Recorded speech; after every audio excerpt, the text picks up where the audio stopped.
I'm going to call this meeting of the Gloucester School Committee to order. I'll remind everybody that the mission of Gloucester Public Schools is for all students to be successful, engaged, lifelong learners.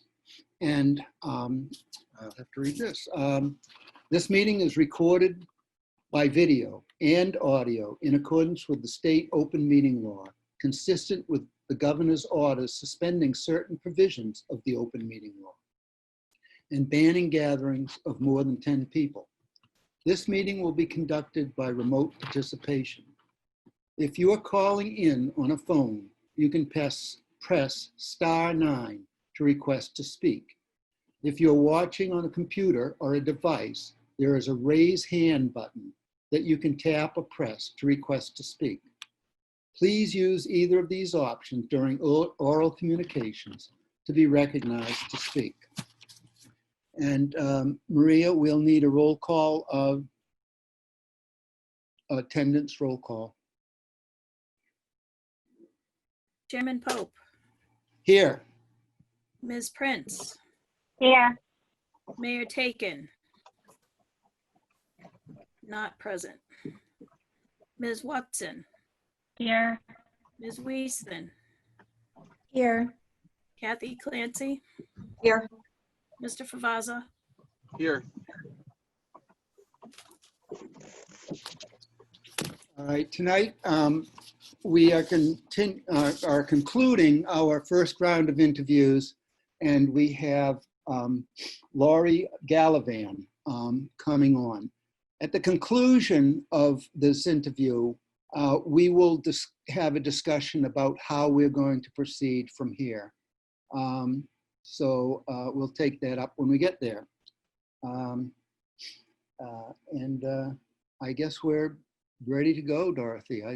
Unless you have something to say. I will send my text.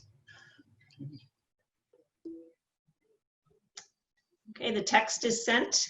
Okay. So we'll just give her a few minutes to connect and we should be good to go. You're in the mountains today. I wish. I'm actually in a fjord in Norway. Ah, that's good. Good spot.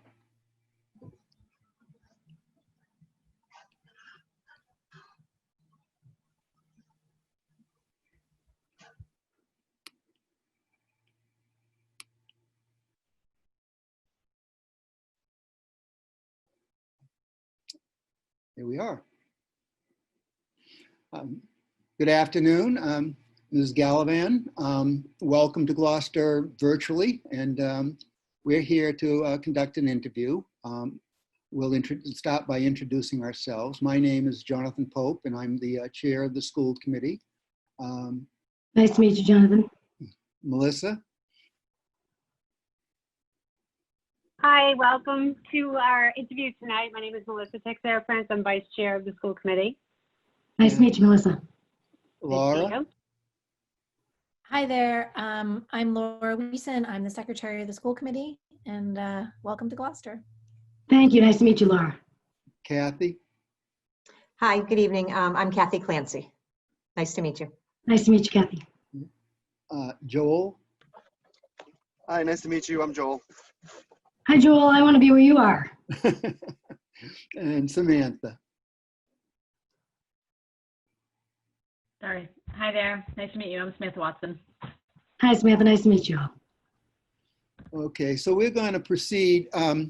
We'll give you a bit of an opportunity to make an opening statement. Then we have about 12 questions. Mayor Safafia Taken is also on the school committee, and she's not here right now, but she more than likely will show up at some point, and we'll let you know when that happens. We have, as I said, 12 questions, and then we will have a chance to wrap it up. This is our 5th interview this week. We are going to have, after this meeting, we're going to have a discussion about how to proceed. We may or we may not make a decision on cutting the field down. We will not be making a decision right away to cut it to 1. If we do, we'll probably may go to 2 or 3 is what I think will happen, but Great. I won't know what's going to happen until we start trying to do it. Okay. So the floor is yours. Thank you. Well, I did want to start out by saying something tonight. In the interest of full disclosure, I wanted to make the point that I logged into your meeting Monday night with the candidates with the continued interest of doing my research. After talking with Dorothy, I got a better handle on your process and I halted that. But I just wanted to put it out there because my integrity is really important to me. So I wanted it to be out there and up front. So just wanted to start with that. Thank you. So, I have to tell you, I've known that Dr. Sapphire was retiring, or much longer than the position was actually posted, and I've been interested in following what's been going on in Gloucester since. But I've lived and worked as either a teacher or an administrator on the North Shore for the last 23 years, and it's become my home. I grew up in Western Mass, but I've chosen to make the North Shore my home, and for the last 6 years, I've been a member of the North Shore Superintendent's Roundtable and the Mass Association of School Superintendents. I also serve as the delegate from the North Shore Superintendent's Roundtable to the Superintendents Association's Professional Development Committee. So it allows me to really be involved with what it is that superintendents across the Commonwealth are looking for in the realm of professional development for themselves. So I get to hear it firsthand from them. We are responsible for scheduling all of the professional development throughout the school years, as well as putting on the Summer Institute. And I'm sure you've heard from Dr. Sapphire in the past that North Shore Superintendent's Roundtable has an amazing reputation. We work very closely with the North Shore delegation to the legislature. We had another call with all of them this morning. It's just an amazing group of people. And I can't think of another group of people that I would want to work with or have as colleagues going forward as a superintendent. And that's a really big reason that I feel that it's so important. North Shore and Gloucester, it's such a great city. When I first started looking at the possibility and I read your profile, I thought, wow, I think I would be a great fit for Gloucester. But it wasn't until I started actually watching some of your meetings and seeing the amount of passion that people bring to the table when you're fighting for your kids and fight for your community. And I just couldn't be more proud to be able to join an organization like that. And I'm really, I want people to know that I'm not looking for a next step. I'm looking for an end step, right? I'm looking to go somewhere where I have an opportunity to stick around for a while, and I have an opportunity to see progress and see change and be a part of something great. So I hope you will consider me for the position.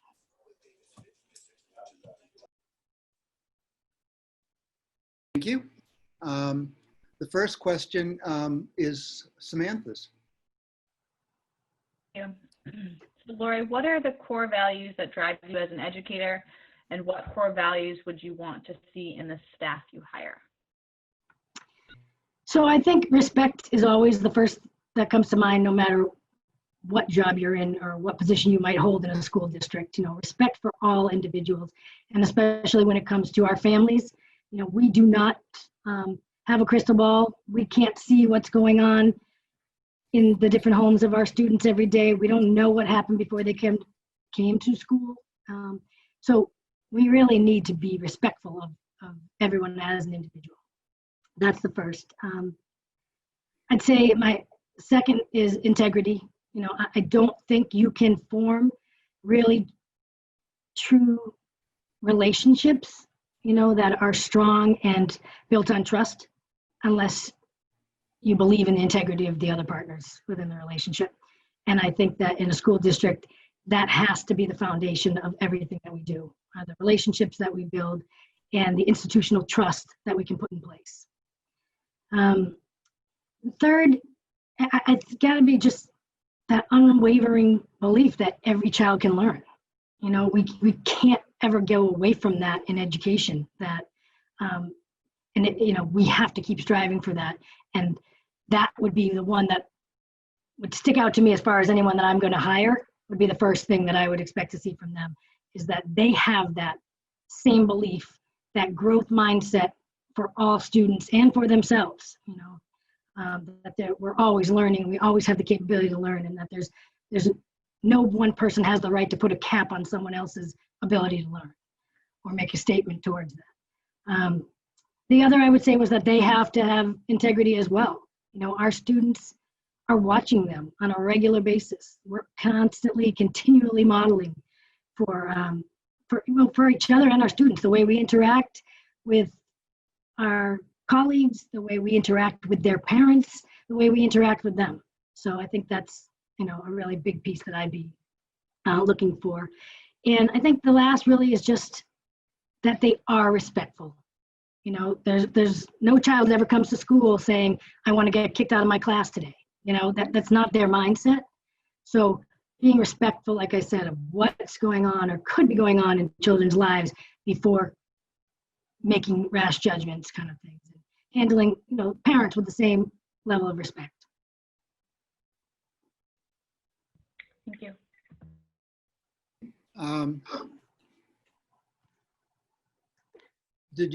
Joel, did you?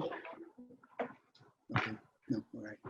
Amaya Taken has arrived, and the next question is hers, if you'd like to ask it.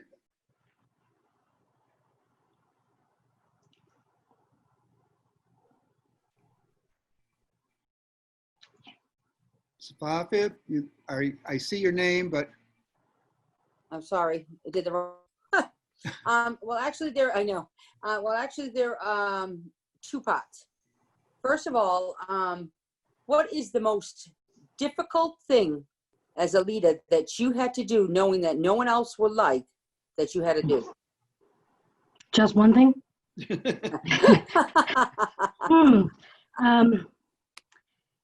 You know, anytime you're in leadership, there's a lot of small things. I think one of the bigger things that I did that I didn't realize was going to upset as many people as it did when I made the decision was in my previous position in Saugus, after I had been in the position for a year and had a chance to really look through and go through all of our grants. You know, for the last 6 years, I've been in charge of all of the title grants and ELL and professional development and all for both districts. But many of you can probably remember when Title I first really had that influx of money and districts started pulling some of their seasoned teachers out of the classroom and making them Title I interventionists. And they started working schedules that were like 3 days a week or 4 days a week. And they didn't have to do grading. They didn't have to do progress reports or report cards. They were strictly an interventionist, and they pulled small groups, and they collected the data that we needed for the state for Title I. That was years ago. When I was back in Lynn, that's the way it was designed. When I got to Saugus and started looking at the amount of funds that were being used out of our Title I grant to pay for 4 teachers that worked only 3 or 4 days a week each, without, again, the same level of accountability as the other teachers on our staff, and they're still under the same contract. You know, I went to the superintendent and I said, something's wrong with this picture. We could be doing so much more for our students with this money. You know, I've got an idea. Are you willing to listen? And thankfully he was. And so what we were able to do was we knew we had a lot of retirements coming in the elementary grades, and these were, all elementary teachers. So we were able to offer these teachers an opportunity to go back into the classroom Monday through Friday at their same salaries, which were, again, close to 4 of the high top salaries in the district. So we had 4 people making over $300,000 out of a grant. And so we were able to move them back into the LEA budget. And in return, the next year, using those funds, we created 10 positions for certified teachers, 19.5 hours a week. All individuals worked 3 days a week for 6.5 hours a day. So they worked 30 minutes longer than the normal school day for them. And so they either did a 30-minute prior to school tutoring session or a 30-minute after school tutoring session. So it was staggered. So our largest elementary had now gained 4 people in the place of 1.5. And our smaller elementaries gained 2 individuals to the 1 or 3/4 of a person that they had. And it was a win for the town because we weren't paying for benefits because they were working 19.5 hours. And it worked out fabulously because most of those positions now, it's still the way they have it in Saugus now. Most of them are all retired teachers who weren't really ready to give up, but it made sense for them to retire. So they came back a year after and they hold those positions, or they're new teachers starting out that are getting a real good sense of small group intervention work. So there was a big push originally against it because I don't think the union understood. They only saw it as you got 4 teachers who have been here forever and you're changing their job. But they didn't see what the benefit was for the students and for the district as a whole. Once they did, they were able, they came along and they understand it much better. But it was, I took a lot of bad press for that in the beginning. And second is, what are the 3 most important traits you possess as a leader? Traits. So, I think that one trait, it has to be the fact that I'm approachable, that I am accessible. I'm in the buildings all the time. I instituted walkthroughs with the executive director of special education these last 2 years. So we do regular walkthroughs weekly. If the principal's available to join us, they will. If they're not, sometimes one of their assistants will join us. And I think that it's the fact that, I'm in the classrooms and the teachers know that and they see that. And when I see something that doesn't make sense, I go back to the principal and I say, this teacher's classroom, she needs help in there. She needs opportunity for students to self-regulate. Let me get her some materials. And then okay, great. So then we go back and, I talk to the special ed director. We make sure if there's something people need, we find a way to get it, So they know that I'm there. They know that they can ask me anything when I'm walking through the hall. There's no sense of them not being able to come to me with an issue or even a suggestion. So I think that's one of the biggest ones. I think another trait would be that, I'm pretty authentic. I'm pretty true to myself. This is who I am. If you ask me something and I give you an answer and you turn the corner and I'm talking to somebody from, a different district, or I'm talking for somebody from the community, my answer is not going to change. I'm authentic, I'm true to myself, and I believe that the people that I work with know that. So I think that's really important. And the last trait I would say that I think I use, and I don't even know really how to qualify it, but I guess I'd say that I'm human in my decision making and in my reasoning. And I say that because, compassion comes into play when you're talking about people and scenarios and issues. There's no black and white in education anymore. Everything has to be handled on a case-by-case basis. So I think that the first place I go to when I'm asked a question about something is kind of that human side. Like, okay, emotionally, what's this going to do to the person that is on the other end of this kind of thing. And then I go back and, replay it through my mind and say, all right, legally, what can I do? How does this affect the union? How does this affect the budget? I play all those other steps out backwards, but the first place I go is the human place. And I think that that's a trait that's really necessary to lead in today's cultural climate. Great, thank you very much. Thank you. Joel, you have the next question. Thank you.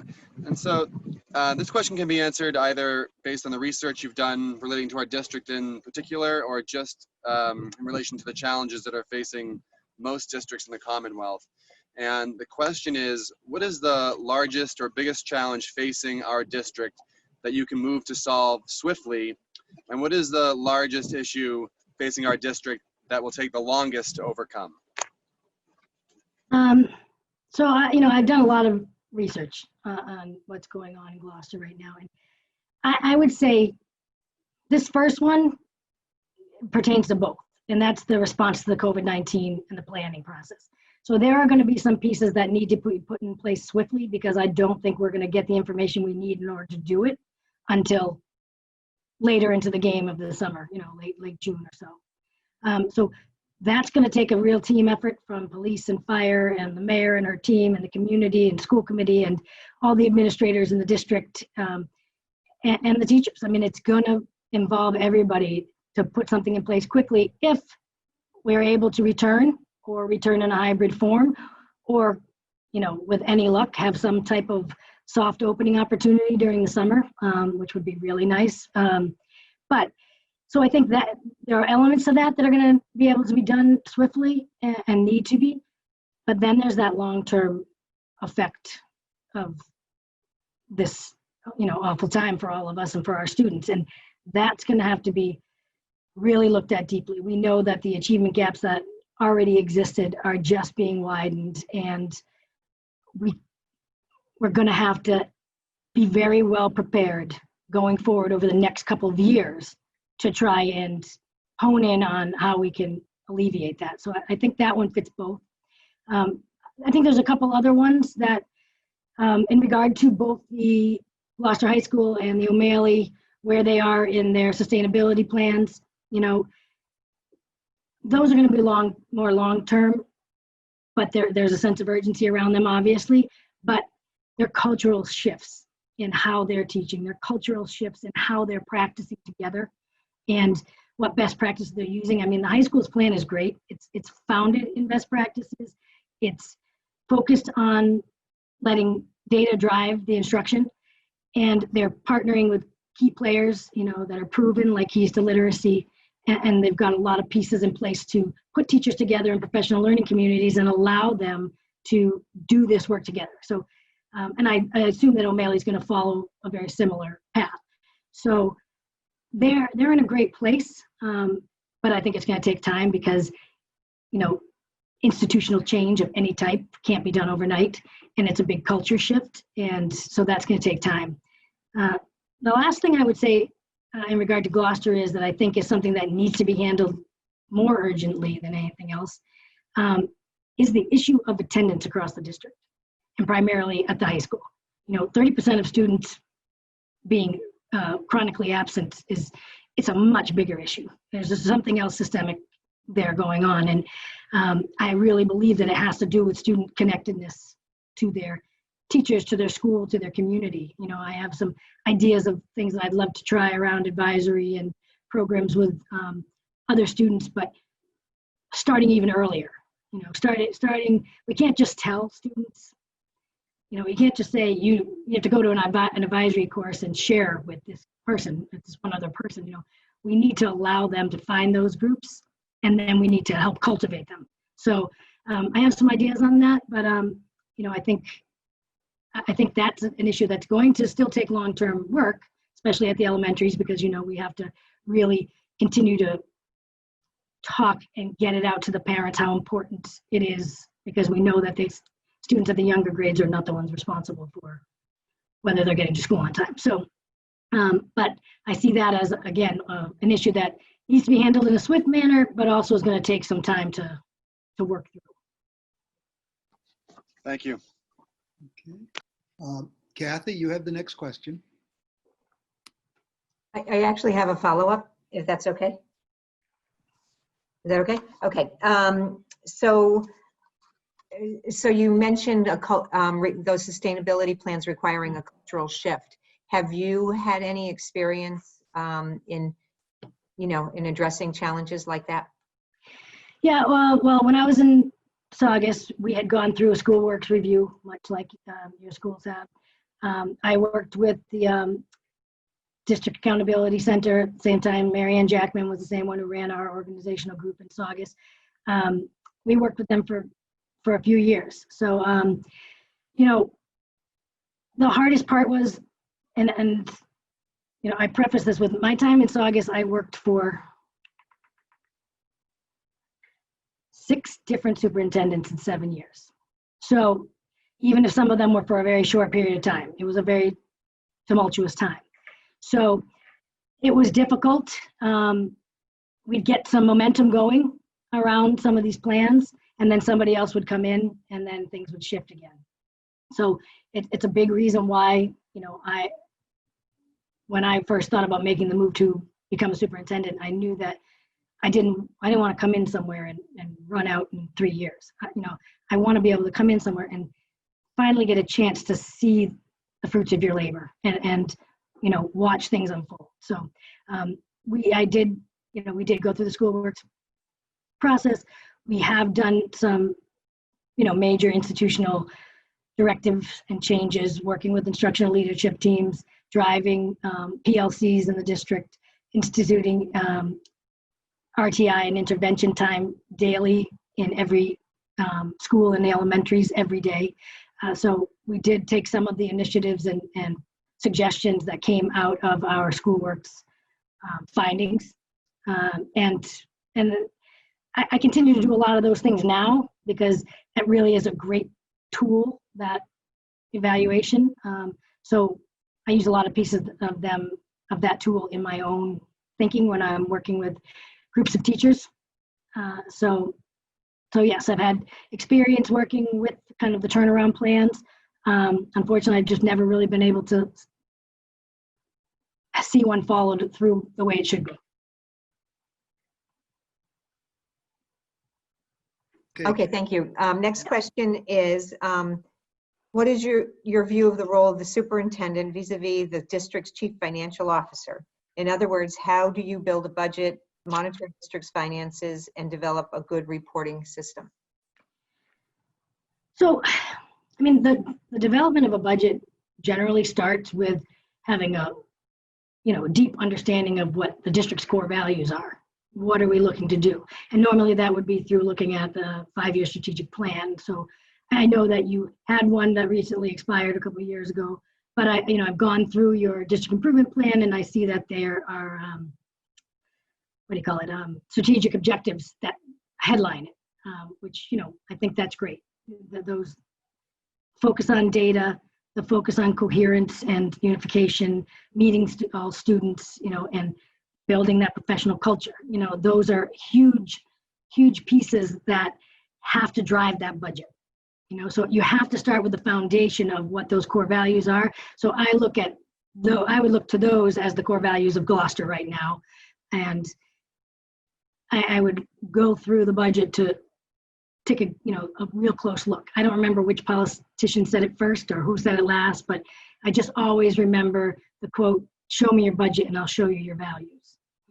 So that's kind of the eye I would use to go through the budget. I would also, plan to work very closely with Mr. Do you say it Frisch? Is that how you say it? Mr. Frisch, to work closely with him and really dig into the budget and go through line by line. I'd want to know, what's coming out of the LEA and what's coming out of the, almost 1.7 million that you're getting in grants each year, how many positions salaried, how much professional development is the district itself supporting and how much is relying on grants, because if that's going to be a core value, it needs to be in the LEA budget.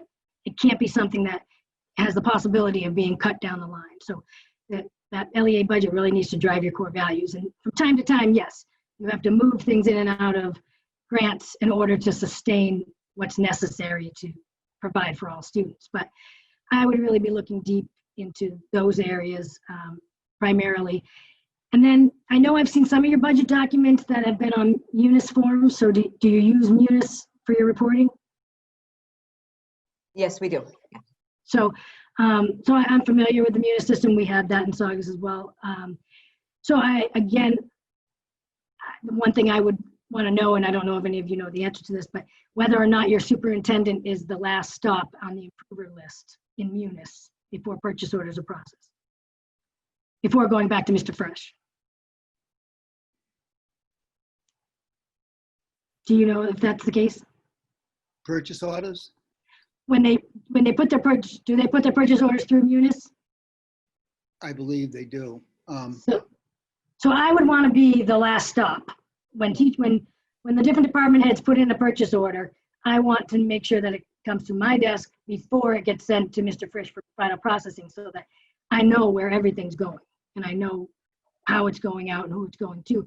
I don't want to have to sit with a pile of papers before each, at the end of each week and thumb through to see what the warrants say or anything. I would want to know and be able to stop and send a note to a principal and say, why are we spending this much money on this? And then they say blah, blah, blah.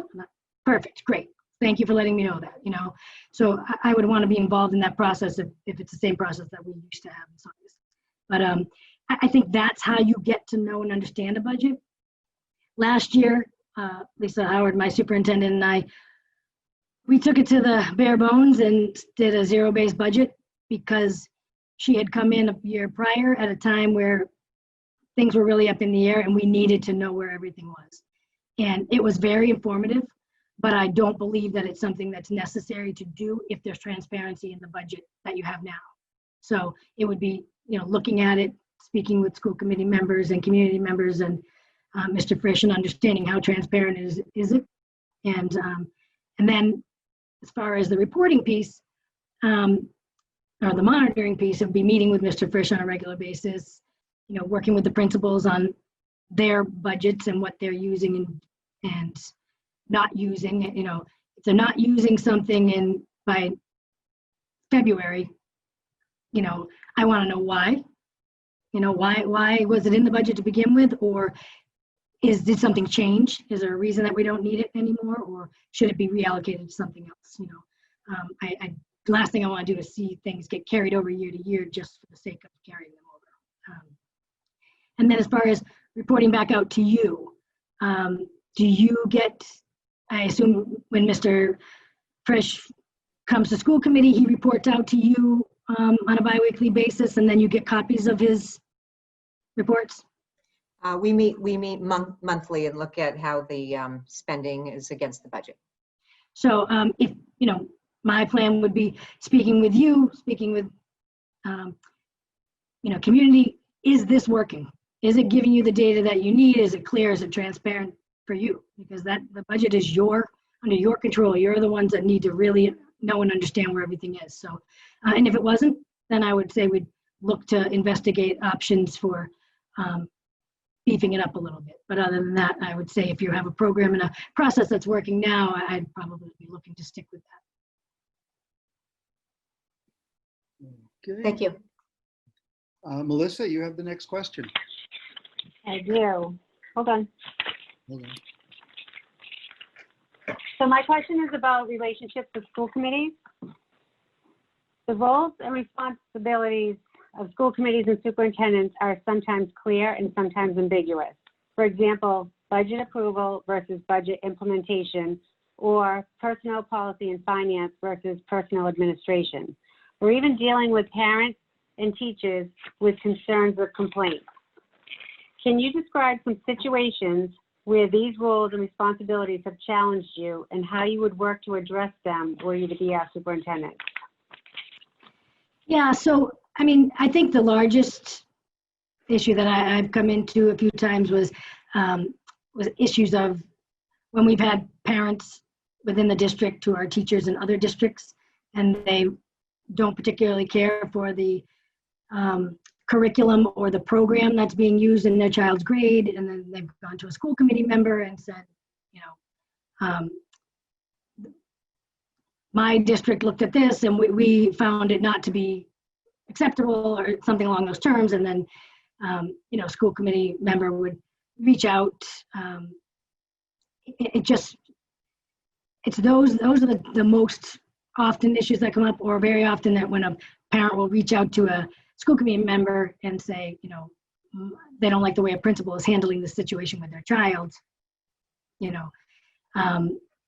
And I think what's more important in all of it is the fact that school committee and superintendent have a good working relationship and understand the school governance piece, everybody knowing what their role is and what the boundaries are, and having kind of that common reply. So if someone came to me over an issue of policy, I would say, you know, that's not my wheelhouse. That's a discussion for school committee. I'm happy to bring it to their attention for you, you know, which is what I would hope school committee members would say if someone came with an issue about a principal.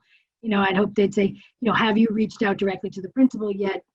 I think that would be your best line of action. And if not, I would suggest reaching out to the superintendent. You know, so I think as long as everyone has those conversations, I think they're going to continue to blur. And as things are going to get more difficult over the next couple of years with budgets, we may run into it even more often. So I think it's just having a real, open, honest dialogue between superintendent and school committee and saying, how do you want me to handle this if a parent comes to me on this issue?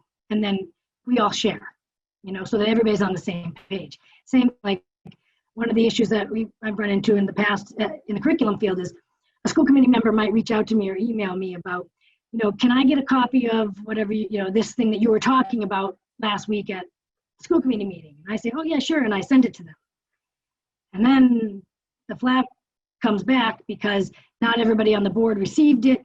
And they were upset that only some people got it because the person I sent it to shared it with others. So, we got into the habit of requesting everything through the chair so that it would come through the chair and then it would go out to everybody. And then, next anybody say, and the chair would just say, Melissa requested this from the curriculum director, wanted to make sure everybody had the copy, something like that. So I think it's really about understanding that governance piece and having those conversations early and kind of setting up our own norms and protocols. Thank you very much. Laura, you have the next question. Thank you.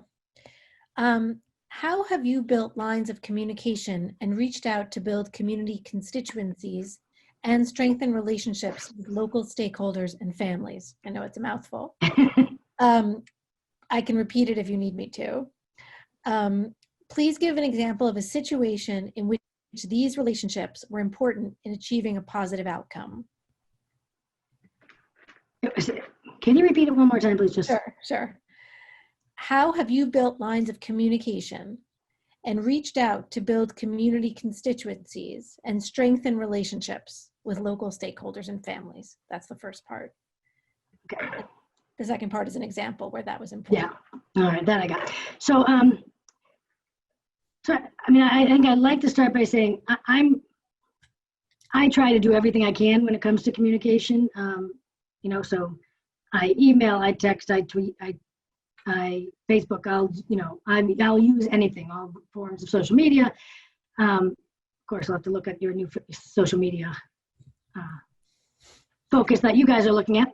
But I think it's really important to have conversations with your audience and know your audience and know what it is how they want to be communicated with and use that format. So that would be the first step I would do. In the past, again, I've just always been somebody who just kind of hits it hard in trying to get the word out there everywhere, because there's always going to be somebody who said they didn't see it or they didn't hear it or they never got the notice or the Connect Ed call didn't come through or there was no message left, things like that. So I always try and do a lot of it. And in being the ELL director and the Title I director in both districts for the last 6 years, there's a lot of parent outreach, there's a lot of family engagement activities.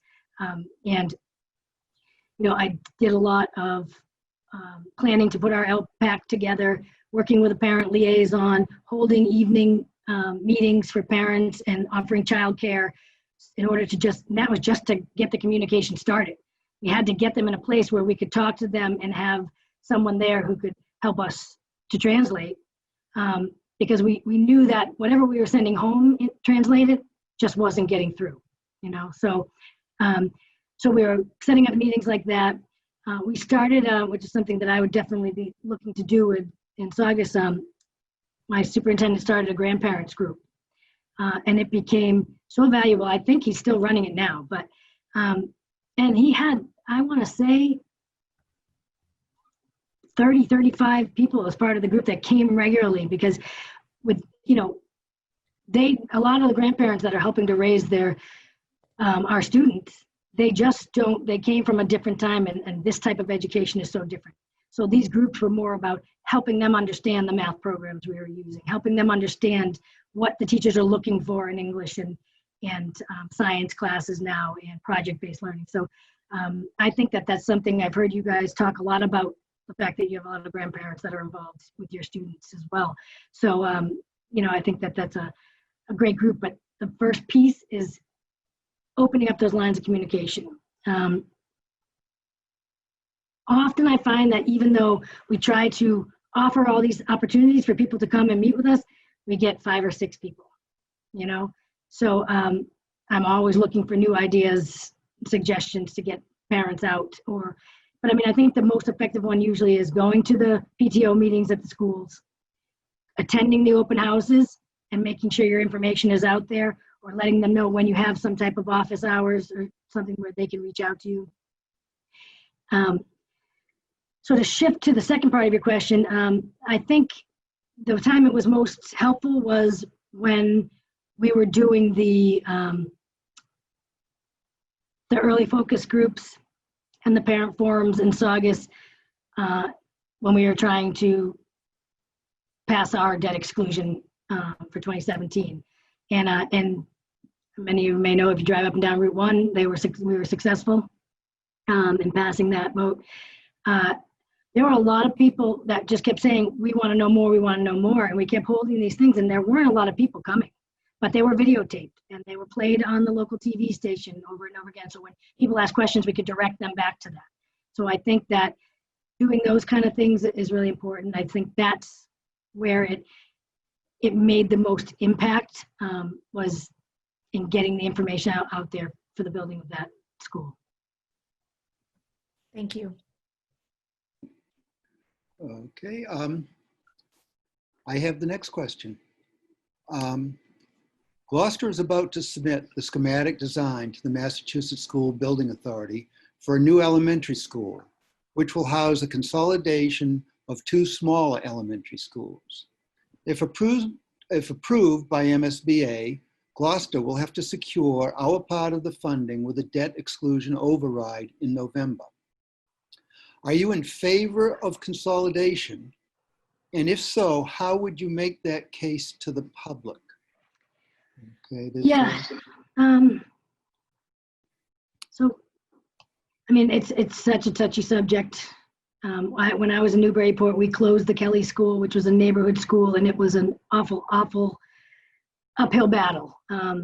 So I understand, you know, the emotions that are tied to the smaller schools.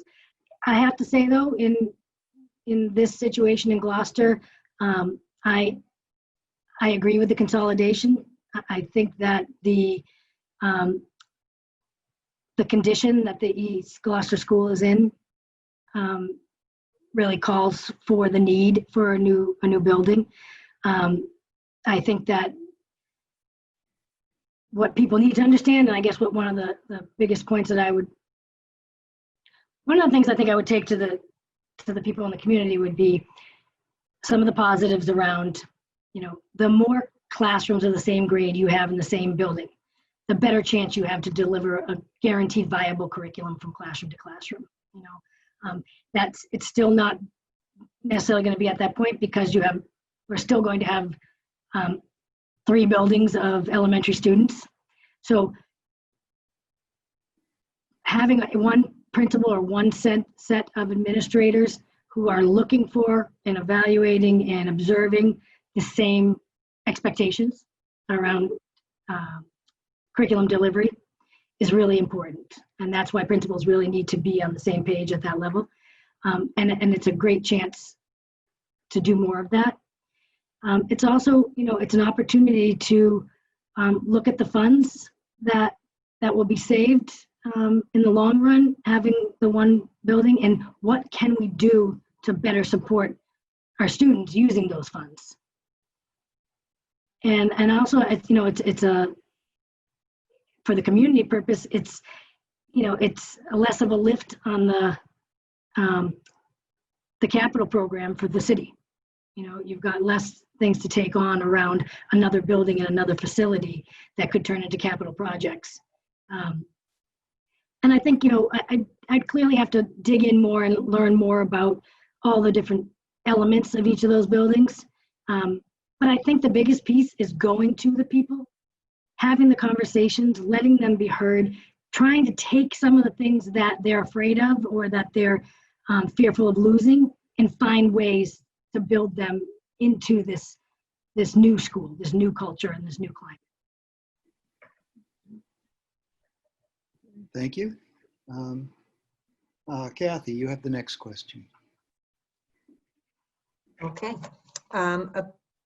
Across the different levels of the district, describe how you will know whether professional development programs and initiatives have affected the knowledge, skills, and practices of educators in the district.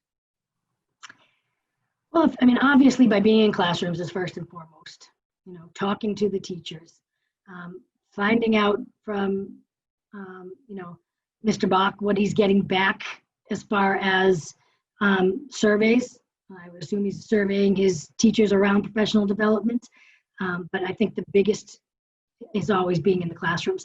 But, you know, our student activity, hearing from families, student results, seeing more project-based learning, talking to kids, you know, we're going to see those changes that we're asking to be initiated in their kids, you know, so, and in what they produce. So I think that the best way to do it is to be among them as much as possible. And, you know, and I'm a big proponent of meeting regularly with grade level teams. So I like to do it like once every 6 weeks or so, hopefully somewhere around their data cycle, if they're looking at data and using data to drive their instruction forward, and checking in, you know. So I'd like to do that with the principal. And that way I know that the principals are having these conversations with the teachers. But then I feel like I'm in a better point when I'm walking around their buildings and I'm in their classrooms. I don't have to stop and interrupt a teacher because I was at a planning meeting and I know what they're looking at or what they're doing or which level of professional development this is focusing on. And you know, we clearly need to be reviewing all forms of professional development, because if something is not being carried forward, if it's not being brought out, then it needs to be evaluated. And if it's not happening because the teachers don't like it or they don't think it's effective or they don't think it's showing the data that it should, then we should be moving on and finding something that does.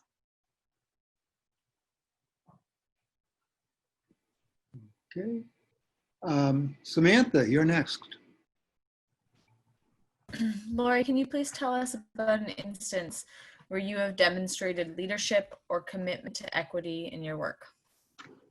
Well, I mean, I think that in my role for, you know, around ELL and PD and all for the last 6 years, I've had a lot of opportunities to bring different types of PD to the teachers around cultural proficiency and implicit bias. You know, so I've been able to offer those opportunities for teachers or to send them out to some of them, depending on which type of professional development it was. You know, one of the things that I think I'm most proud of during my time in Saugus was we did a lot of work with DESE's Safe Schools organization around some of our transgender students and our students who were transitioning. So we were able to set up professional development for all of our staff within the districts. And we were also able to set up some small group assistance groups for families where the classroom teacher sat in, I sat in, a representative from Safe Schools, our adjustment counselor, and then at the end, the student was invited in, and anybody else that the family wanted to bring, obviously. And it was our way of trying to help them through to understand this issue and let them gain some clarity on what our role as a school district is in supporting this child, because it's not always this. You don't always get the same reaction from a family member that you're going to get from the school district, right? So being able to deliver professional development to teachers and administrators on what equity really means was really important, and that was an opportunity to make it very clear for them.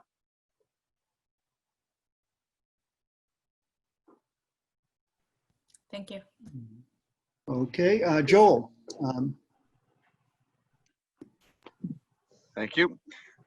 So I'm curious as to your opinion on the MCAS being used as an evaluation tool for students, an evaluation tool for teachers, and an evaluation tool for districts as a whole.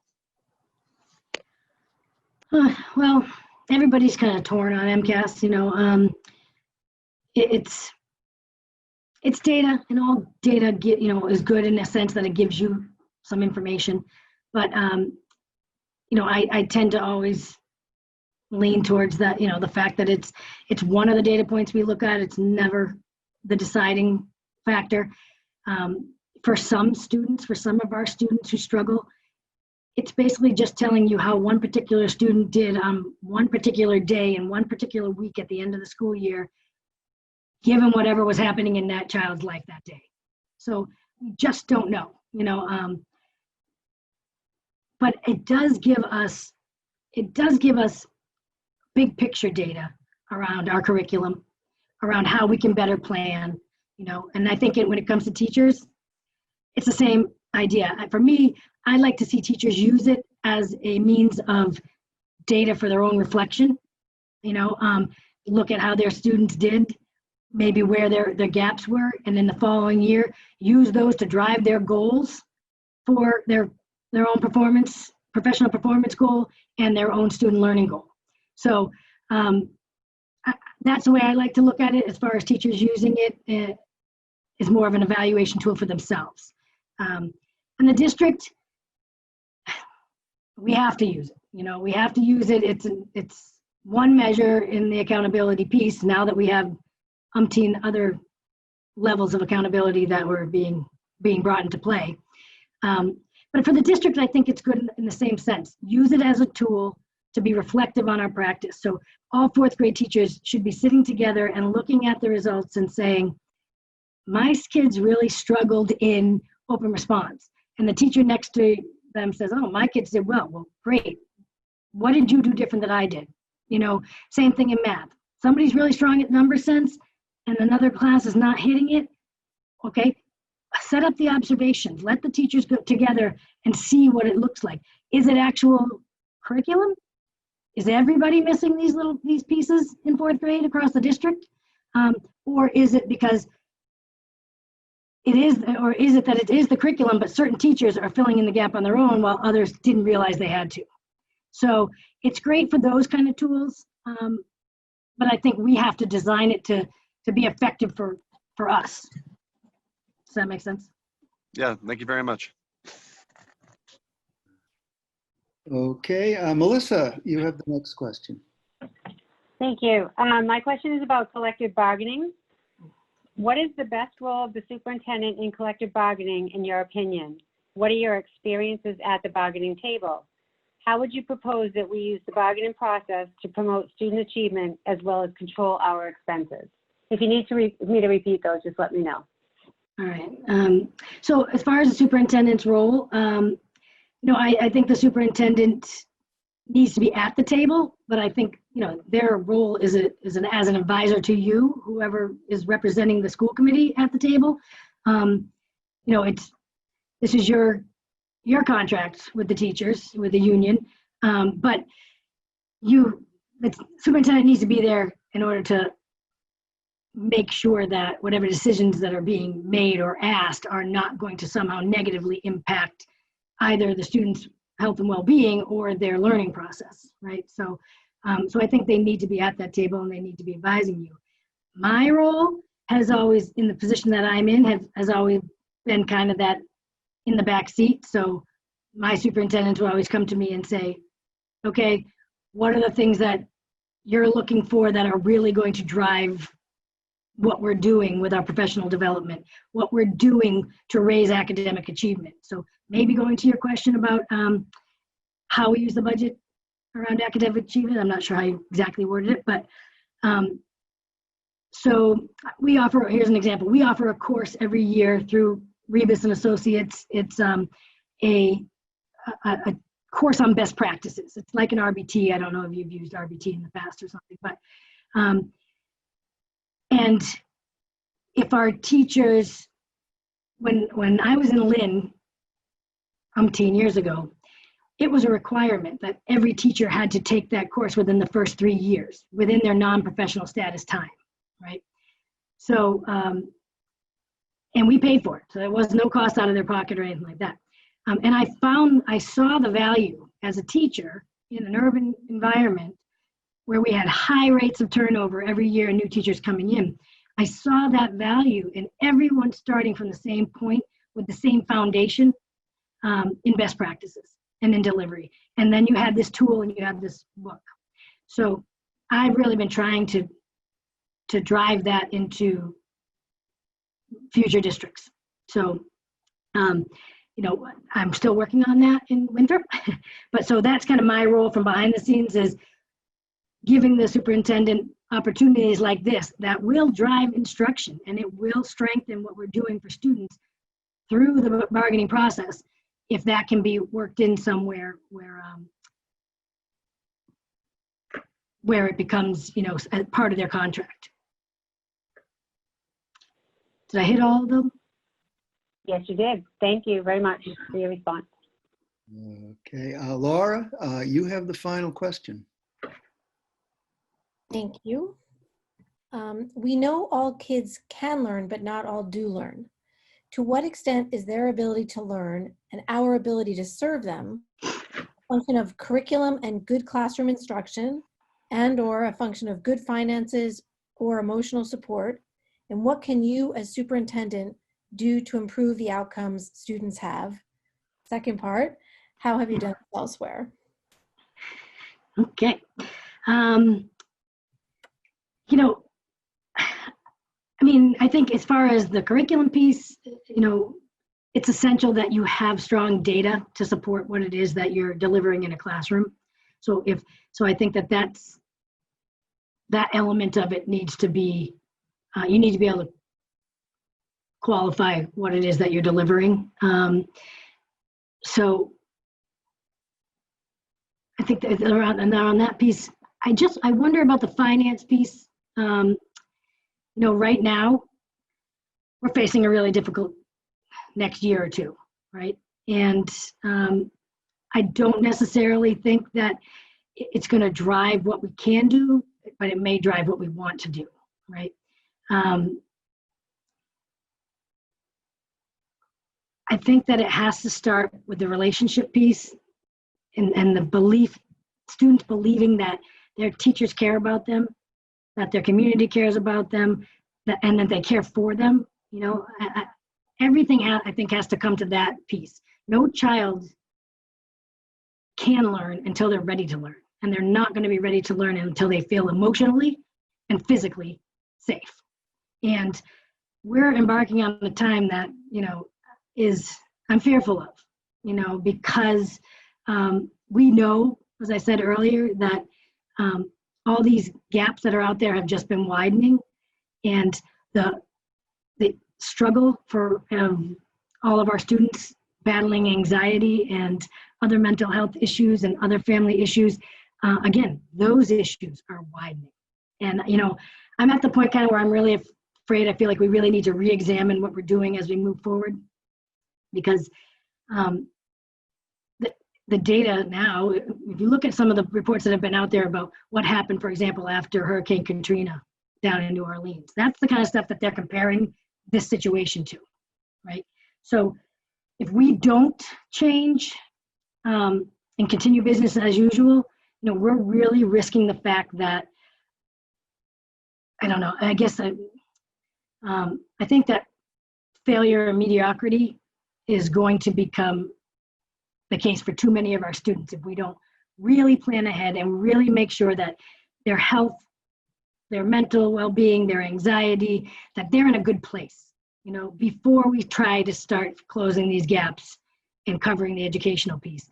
We need to make sure that everyone, and this includes staff, that everybody's on good footing, you know, because otherwise we're just going to be spinning our wheels, right? So I think that has to be a focus, and I would hope to have a special kind of task force that can be put together involving members from the community around what this could look like and what it means, because the support can't just be when they walk in the school building, because we can't get them to the school buildings. So the support has to come from the community and the family, and the family knowing that we've got them kind of mentality in order for us to move forward. So I think maybe I got those. You did. Can you give us, though, an example of where you've made these changes in other positions you've held? Obviously, Yeah. it's not, obviously not the same as this, but Right. Well, I think a big thing that I've done a lot of is making sure that that's the message that's expected. When I'm in a classroom, you know, I think teachers understand and know that what I'm expecting to see is respect for their kids, you know, and that's I think that first piece for them. So I think a lot of it is just how I deliver my conversations. I have a lot of very intentional conversations with principals that are about their faculty meetings. So, you know, we've really changed what a faculty meeting looks like. There's no longer, you know, going through checklists of things that have to be, you know, that could be sent in an email. It's about sharing what good instruction should look like. And when we talk about good instruction, that it doesn't mean just what you're presenting to kids, it's how you're presenting it and how you're delivering it and how they're receiving it. And if they're not receiving it, that there should be some conversations around it. So we've worked a lot of that into our MTSS process. A lot of people used to call it, I don't know, do you call it student study teams? So we used to call it that. So we've worked a lot of that into our MTSS process, into our intervention programs and our SEL curriculum that we use. So I think it's a big piece of Winthrop. It has been for the last couple of years, and I only see it as a growing, really growing area for the district. thank you. All right.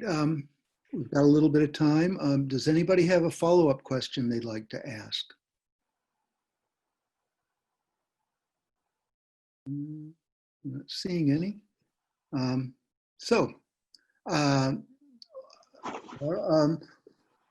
Laurie, would you like to answer all the questions we didn't ask you and then sort of give a closing statement? Sure.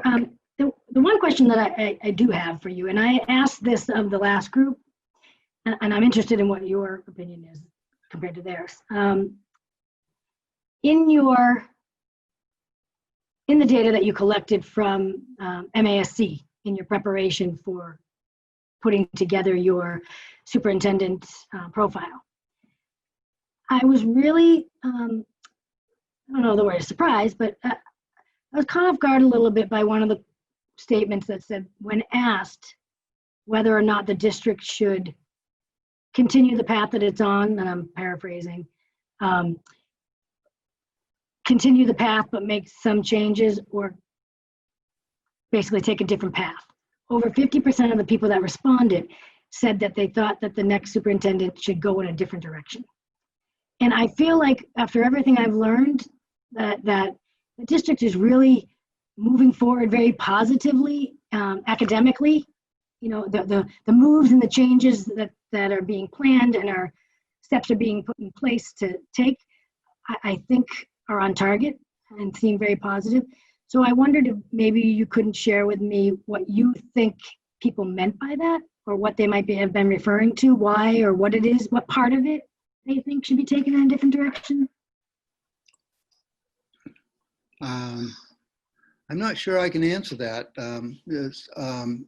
because it was a survey question, and I was surprised at it myself. At least as the results. So maybe somebody else wants to have a better idea. Joel. Yeah, I mean, I think that it's twofold. I think to a degree, a necessary turnaround has kind of happened, but you know, to use the boat metaphor, you know, the school district's a very large ship, and it takes time to turn a ship. And so I think some of the directional changes that people may be thinking are necessary may have actually already been implemented or are in the process of being implemented, but the results from that have not yet, you know, come forward. And so people maybe are not aware that those changes have been made. And then I think there's also just, you know, locally there's, you know, people are kind of upset about the number of, you know, students that we have choice out of the district each year. They're upset with just the fact that, you know, school enrollment goes down and school budget goes up, and it's hard to explain, and justify that. And then people, I think, have this kind of sense that they think something's awry here when they look at those kind of numerical data sets, in their own little vacuum. And that's just kind of, I think, what we probably hear around town, and it's my educated guess as to what we may be referring to. Anybody want to weigh in on that?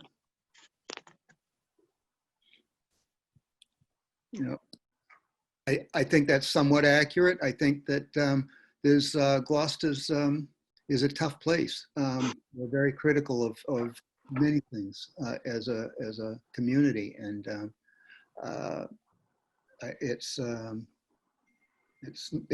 to some extent not surprising that people think that change is radical change is easy, and it's not.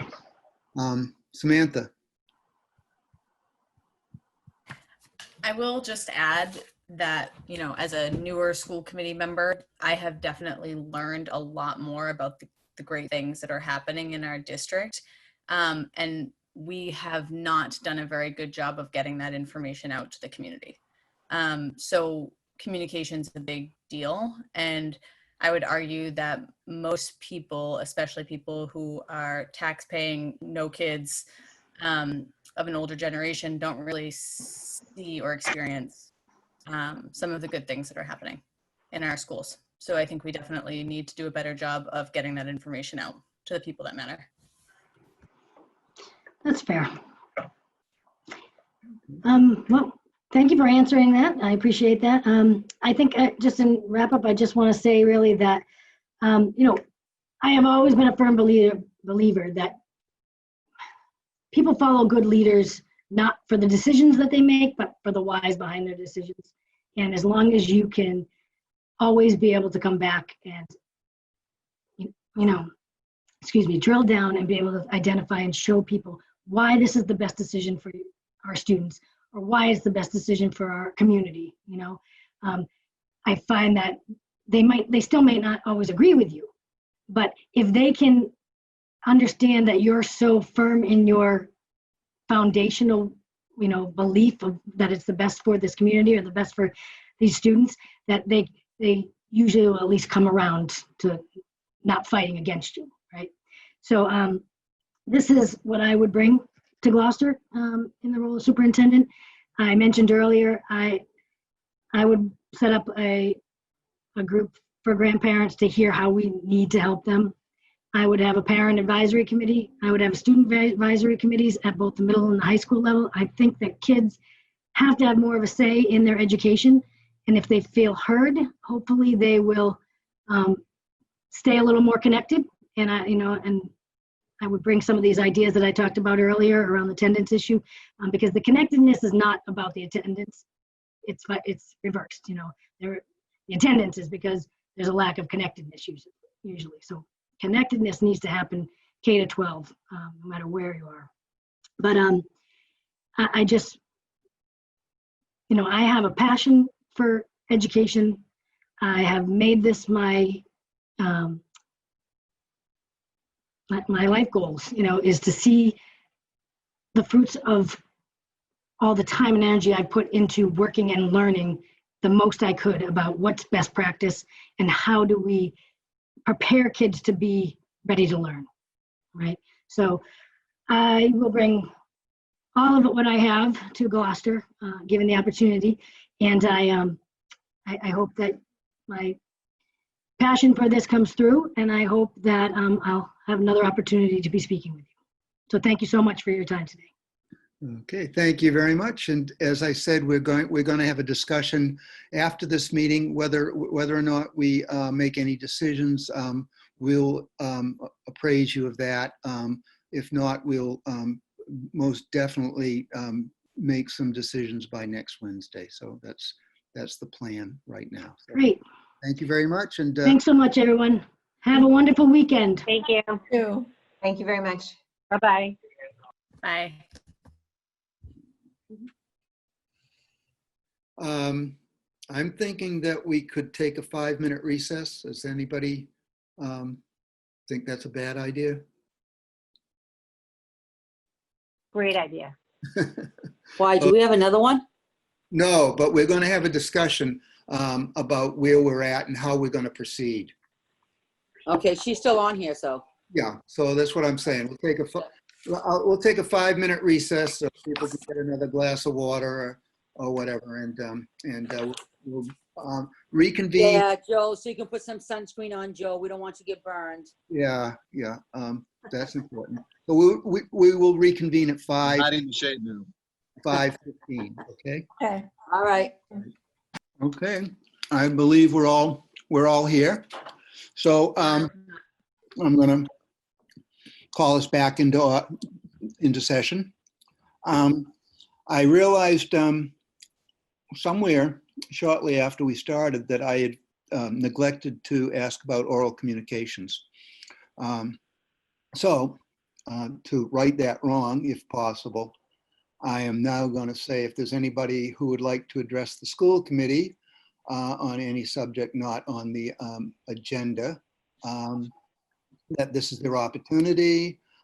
If you're phoning in, you would have to press *9 on your phone. And if you are on a device or a computer, there should be a raise your hand indicator icon somewhere.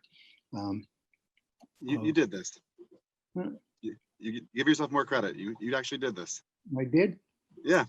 Boy, I'm so automatic at this point. I completely forget I it. think you gave instruction, but you didn't allow the Oh, opportunity. didn't call for I it? think you gave instruction. Well, Yeah. but it's I part, see. yeah, the instructions are part of the thing we read now. But I got you. none, so let's just proceed. Originally, we had decided that we would convene after the final interview, and we would try to narrow the field down to 2 or possibly 3 candidates. There are a number of issues here. One is just the overwhelming amount of information that we've received, and as well as Samantha had brought up an issue about input from the community, whereas none of them have had access to the videos, and it's hard to get a sense of what's going on. So there's a lot of different things, but I would just, and I'm going to hand it over to Dorothy in a minute for her to lay out some of our options. But I would just like to say that this is public. Every one of these candidates is qualified, and they all have strengths. They don't all have the same strengths, but they do all have strengths. And ultimately, I think any one of them could be a superintendent. The question that we need to decide is what's the best match for Gloucester? I think that's the underlying thing we should be keep in mind all the time, and also that we should try to keep our comments positive. Okay, so Dorothy, would you like to give us some options on what to do next? Okay, so just to piggyback a little bit on what you just said, as you're talking about the candidates, remember this is a public discussion, so comments that you make could follow them. So sort of in that line of staying positive. And also in the discussion, as Jonathan said, remember that what you're doing is comparing the candidate to the position, not candidate to candidate. So in your thinking, be thinking along those lines.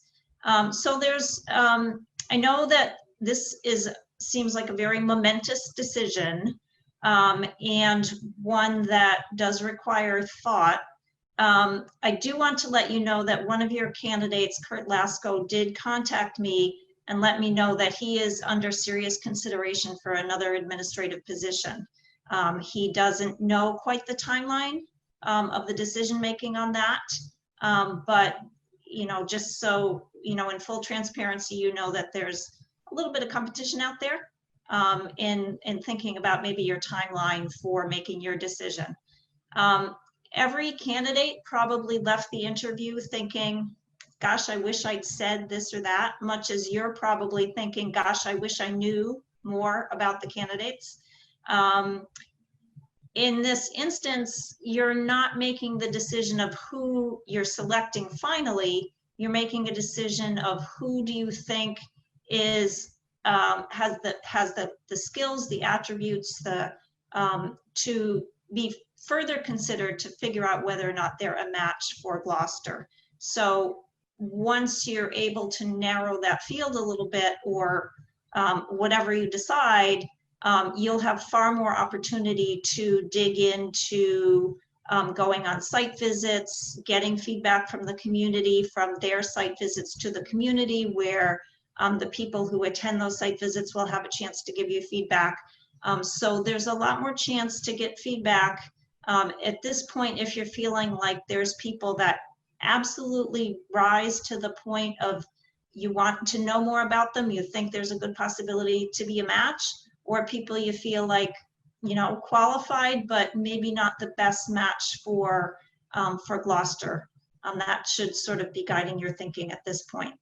And, you know, so far as do you decide tonight or do you decide later, I think you do what you feel the most comfortable with.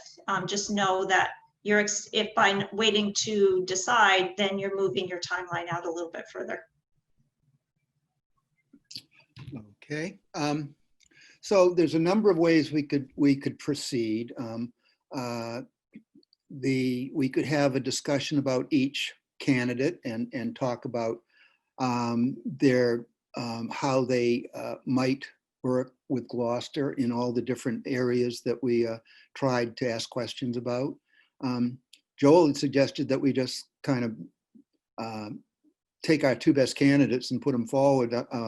I'm not sure that there's any consensus at this point of who the two best candidates are, but I'm open for that discussion as well. And it's been expressed to me that we should be getting some more community input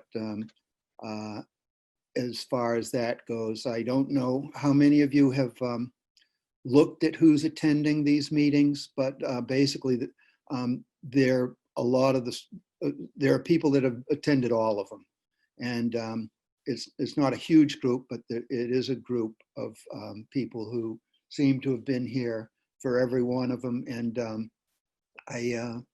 and they're mostly teachers or administrators. I don't think there's a whole lot of, I haven't noticed, there's some, but I haven't noticed any consistent group of just citizens watching in. So by releasing the videos, those would be made public, and maybe people would watch them, and maybe people would want to contact a school committee member and express their opinions. But I'd like to just open the discussion about what do we do next? How do we proceed? Joel? So to the last thing you spoke to about as far as videos being made public, I would think that we would have the ability to narrow, you know, based on, remember these five candidates. So first up, I want to say all five candidates, like, I wouldn't be sad to have any of them, right? If anyone that we come to is like, you know, I think the committee below us did a really great job sending these five this way. And so that being said, they've already been kind of vetted by community members before they even got to us. And so I would think that we could at least narrow the field to kind of keep ourselves on track. And then when we narrow the field, there's that due diligence period, is my understanding, where we just do site visits and do a little more digging. And that would allow the community also time to then, you know, if they missed the original interview, review the interview for the 2 or 3 that we've narrowed it down to. And if they have further comments on the 2 or 3 we've narrowed it to, they'd have that period of time where we're doing our due diligence to kind of send it toward us. My earlier suggestion in the email about just going and putting names forward as kind of a straw poll is, again, because I just, you know, at this point, I was not looking to have a super deep conversation in a public recorded meeting. You know, Dorothy gave some really great guidance a moment ago about how we're comparing the candidate to the position, not the candidates to each other. And so that makes me a little more comfortable with having to have a discussion either tonight or in the future. But my whole thinking behind that was we may have an idea as to who we want to hear from and we don't necessarily have to discuss why we want to hear from them versus not hear from others if it turns out that we're sort of aligned, you know? We might not be. It could be split. I don't know. Okay, I have a question for Dorothy, just about the next steps. And obviously we got to do a Zoom interview with the finalists district, and then they've got to do one with us. And then we got to do another interview. And normally, in normal situations, you would, you would send 2 or 3 school committee members to that district, and they would go around and they would meet with the superintendent and teachers and PTOs and the whole range of stakeholders, and vice versa. They would come here. The candidate would come here. My question is, how you've done this, Dorothy? How difficult is that to do to Zoom and? You do it essentially the exact same way, and it's not difficult. In some senses, it's a little bit easier because it's everybody's kind of stuck and more available, and you're not having to travel anyplace. They're not having to travel anyplace. So it's actually worked out surprisingly well to be able to do those visits both ways. Just for those of you who are a little bit newer to the process, the school committee would say to the candidate, these are the people we would like to visit with. And the candidate would set up those visits. And you would also say for their visit to Gloucester, these are the people we'd like the candidate to visit with here. So on the you probably want them to have an opportunity to speak with maybe individually with people on the municipal side that they'd be working closely with, or as a group. You'd probably want them to speak with the administrators, have a visit with faculty, and have an opportunity to have a community, a virtual community meet and greet.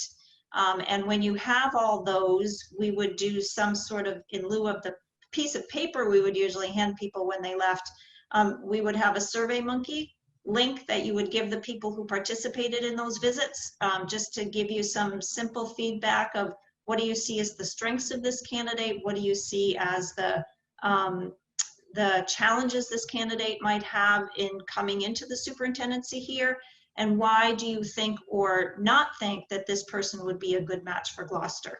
So pretty open-ended, you would get all that feedback as part of the feedback from the community. And then so far as the visits to the candidates district, it's not very often, no matter what world we're living in, the whole school committee is not available.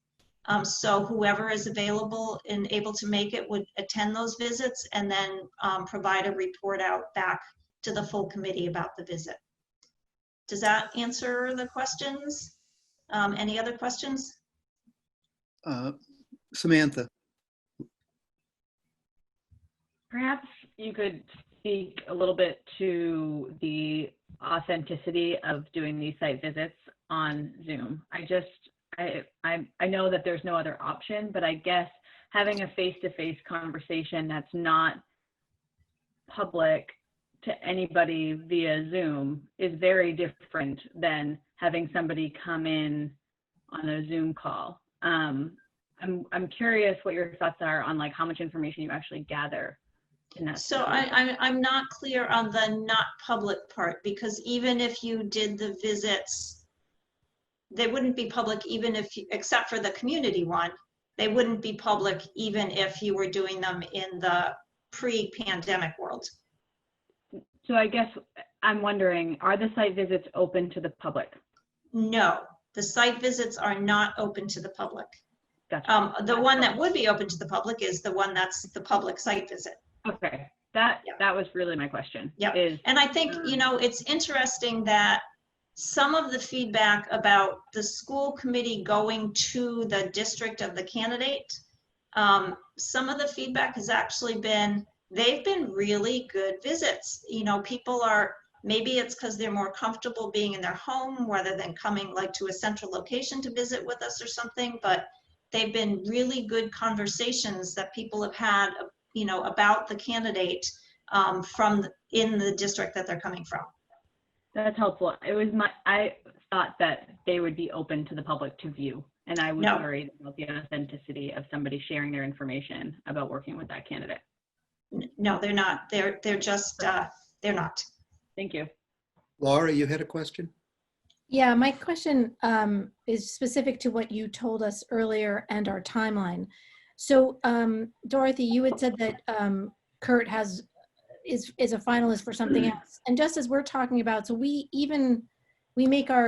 we make our choices on finalists tonight, then we've got at least a week of site visits. I don't know how long that normally takes, but since Monday's a holiday, I'm assuming it'll be through next week. So just from a timing perspective, I would hate to, it would be great to avoid making someone a finalist who's then not going to be available. And I don't know how we, from a timing perspective, it still feels like we're over a week away from this, from. And I have to say, it's not at all unusual for someone to be a finalist in multiple places at the same time. So this isn't, I think it's important for you to be aware of what's going on and not be blindsided by someone coming forward and saying, I took another position. But, I've been this year in positions, in searches where people are looking at starting out with 4 finalists and ending up with 2 because 2 took another position as they were going through the process. So, Okay. and not to say that there's that many people you would lose if you had 4 by any means, but just it's searches are going on. People apply, they don't put all their eggs in one basket. And I would, if it's someone that you feel that you want to put forward, I wouldn't not put them forward for fear that they might take another position. I would certainly keep yourselves in the running, so to speak. Melissa, you had a question? I do, I have 2. Dorothy, you mentioned when we do the site visits to their district that we have the opportunity to ask them about, how they would be a good fit and what might be the challenges. Isn't it true that the candidate is the one that sets up the visitors for that visit? Yeah, So you would tell them. There would Yeah, only be positive responses because it's the candidate gathering the group together that we're going to question, correct? Well, yeah, that's going to be the case no matter what happens, right? And the how would they be a good fit? I was actually talking about the community responses to you, the surveys that you would have people in Gloucester fill out from what they saw about the visits. But I think, through the questions that you ask at a site visit, I think you're going to get information about where their strengths actually lie. So it's not a waste of time. I think you get good information. If you were able to go in person and you could wander around the district a little bit and, maybe bump into somebody that you don't have that opportunity here. But as I say, I think that by the questions you ask, you can get good information that help you understand, again, where their strengths really lie in the different areas of strength that you're looking for. So that leads into my next question. So over the past many years, I often get telephone calls or emails from other school districts where candidates that Gloucester may know have applied and asked for my opinion as a school committee member.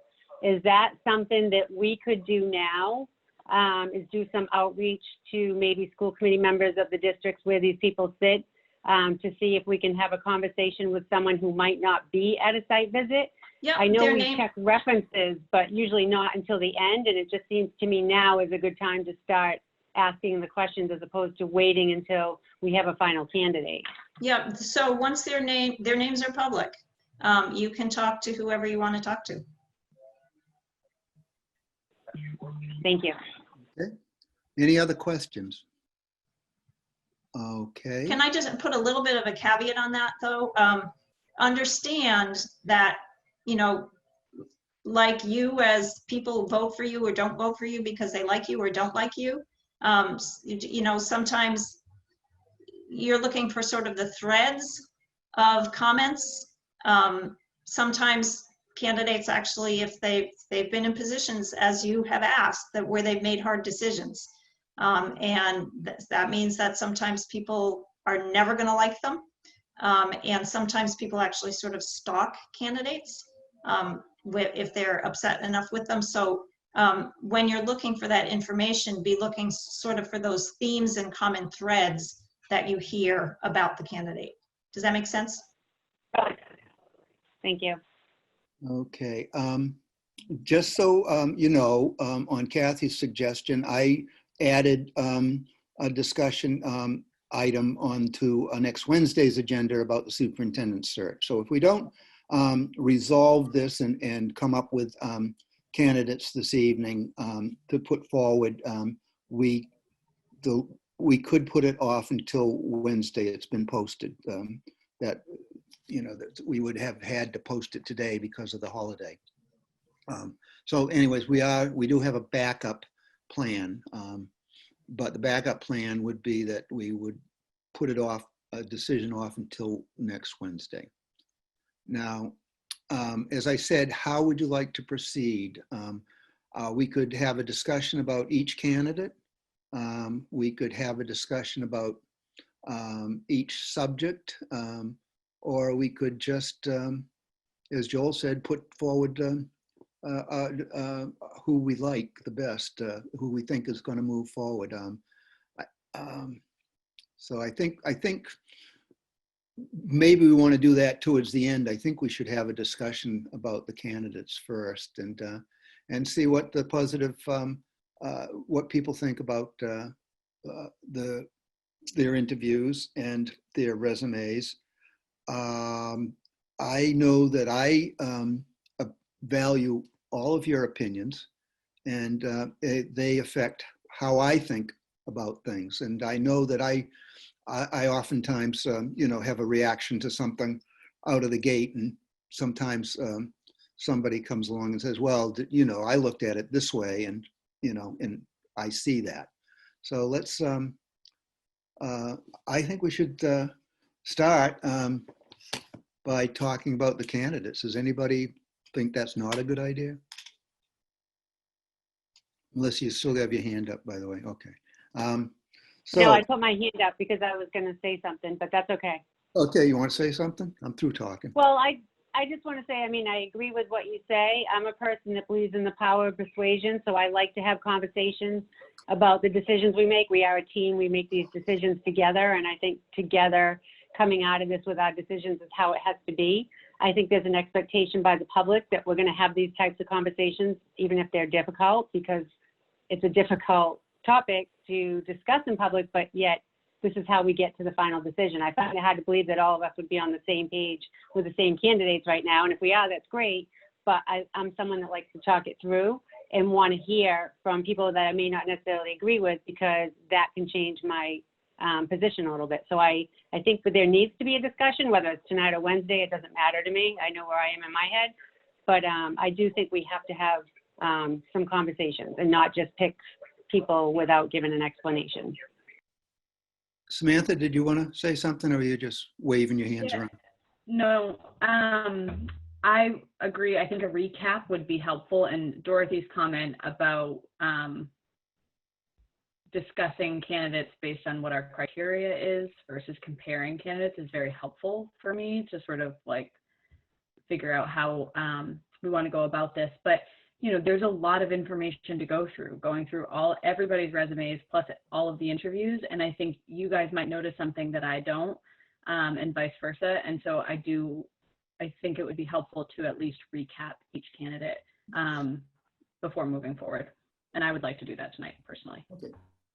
Well, let's move forward, because we have sort of a hard stop at about 6:45. So Susan. Well, my question is, I mean, is everyone ready to discuss everybody tonight? Do people want to, like, you know, take the weekend and review interviews? I'm just, you know, one's very fresh, one, was back from Monday. I'm just curious how people feel if they want, to I to don't, bring them on the full conversation here. yeah, I would say just because we talk about it tonight doesn't mean we can't talk about it again on Wednesday. I think it'd be good to get some feedback in at this point. There, as Dorothy said, there is an element of trying to get this done.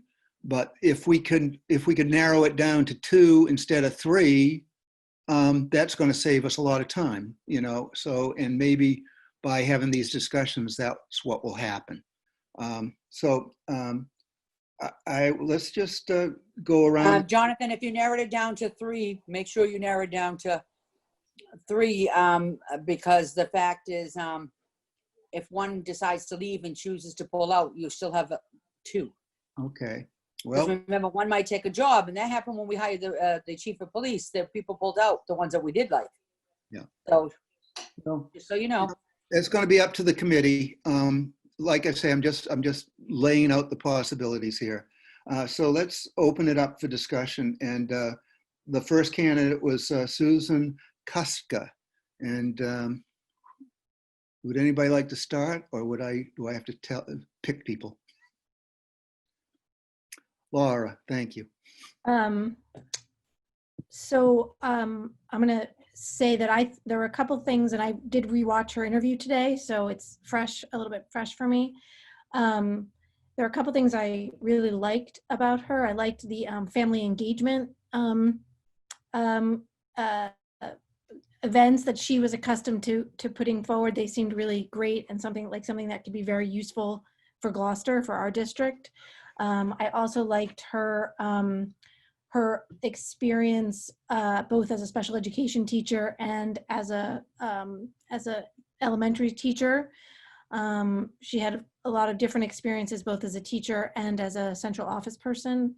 And that breadth of experience seemed important to me. And I also liked, she and others also mentioned this, she also talked about the need for a strategic plan as a way to think about budgeting going forward. So those were just a few things that I liked about her. And her focus on equity and social justice. I should have mentioned that as well. Melissa, you got your hand up. Yep. Let me just lower my hand while I'm thinking of it. So I gave my comments and still firmly believe in the comments that I gave after the meeting. With her, I thought she checked off a lot of the boxes, very personable. I thought she answered all the questions very thoroughly. I support what Laura said. What I liked about it too is she's a very strong supporter of teachers, and I think that's a quality that this district needs. She has the experience with budget. She has experience with vocational education. She has a lot of experience that is required for the administrator position. You have to remember we're hiring an administrator. So there's a lot of expectations, not only from us as a committee, but if you look at the public response to the survey that we did, there's an expectation that we're going to hire somebody with experience in the areas that she has experience in. So, like I said, she's good answers, has the experience, and I think she could be qualified for this position, but obviously we want to inquire more if she becomes a finalist.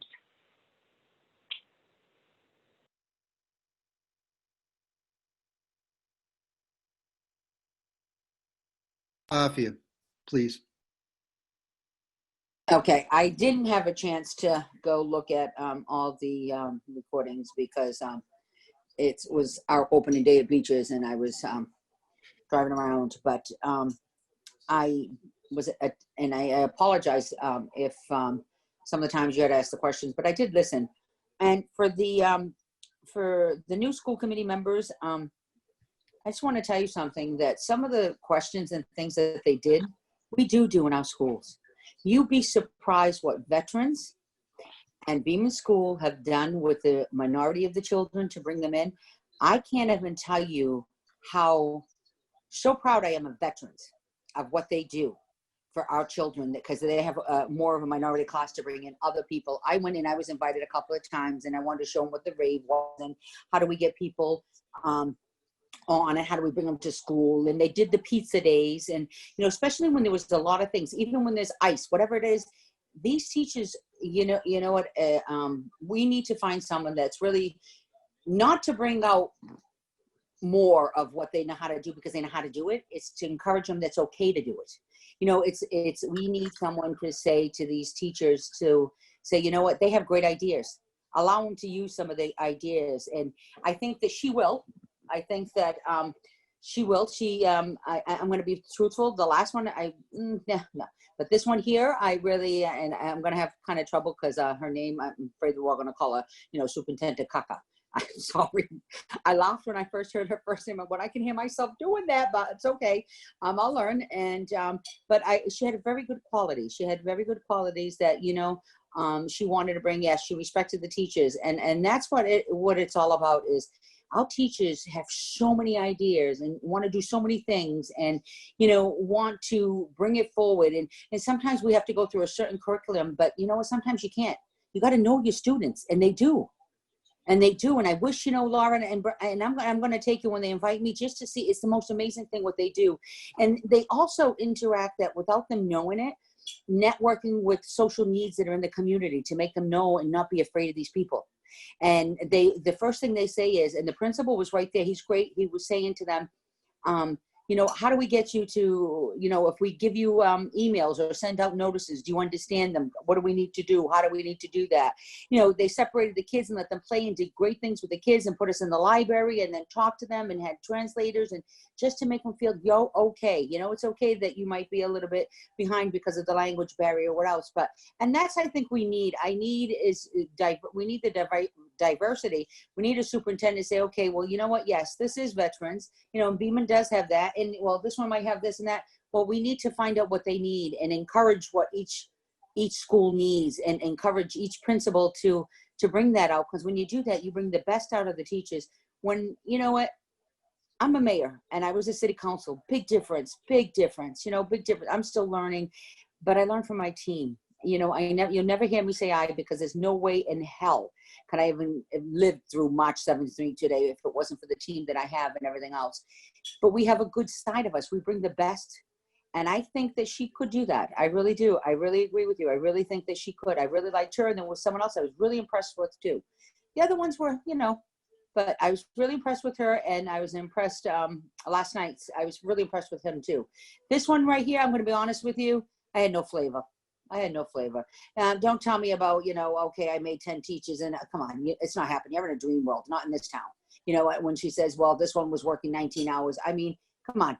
I don't want to hear that. I want to hear of, well, first of all, the school should have hired it or whatever. And if you got them, what can we do? And I don't, it's not going to happen. So I want to hear what's going to happen. That's my opinion. Thank you very much.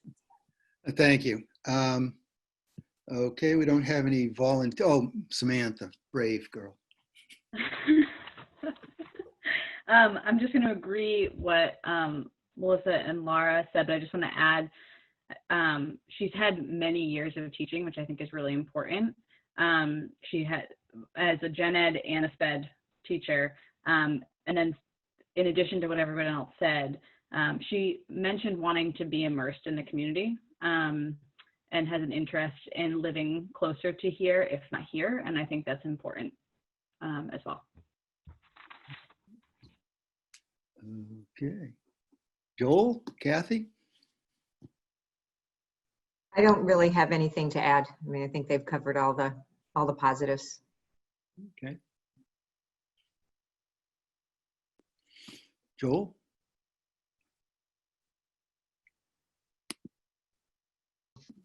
Yeah, I don't have anything I want to say at the moment. Okay. I would just like to say, I think she had, of all the candidates, probably the widest range of background with the SPED. You're talking about the first one, right? Yes. That's all we're talking. We're concentrating on her right now. She had the widest range of background. She had been a SPED teacher. She is VOC certified. She has been an administrator. She's been on the academic side as well as on the nuts and bolts side of budgets and negotiations. And I thought she had the best expansive background, which is not to say that other candidates didn't have very specific strengths. But I think she covered what was the phrase, checked off all the boxes. The other thing is, as Samantha said, that she expressed a desire to become involved in the community, which I didn't hear from everybody. Did hear it from some of the other candidates, but she made it very clear that she would relocate, would try to relocate, and would try to it would be involved in the community. So I thought it was very positive, and so I would have no problem putting her forward. The next candidate would be Nan Murphy, who we also interviewed on Monday night. Anybody want to start?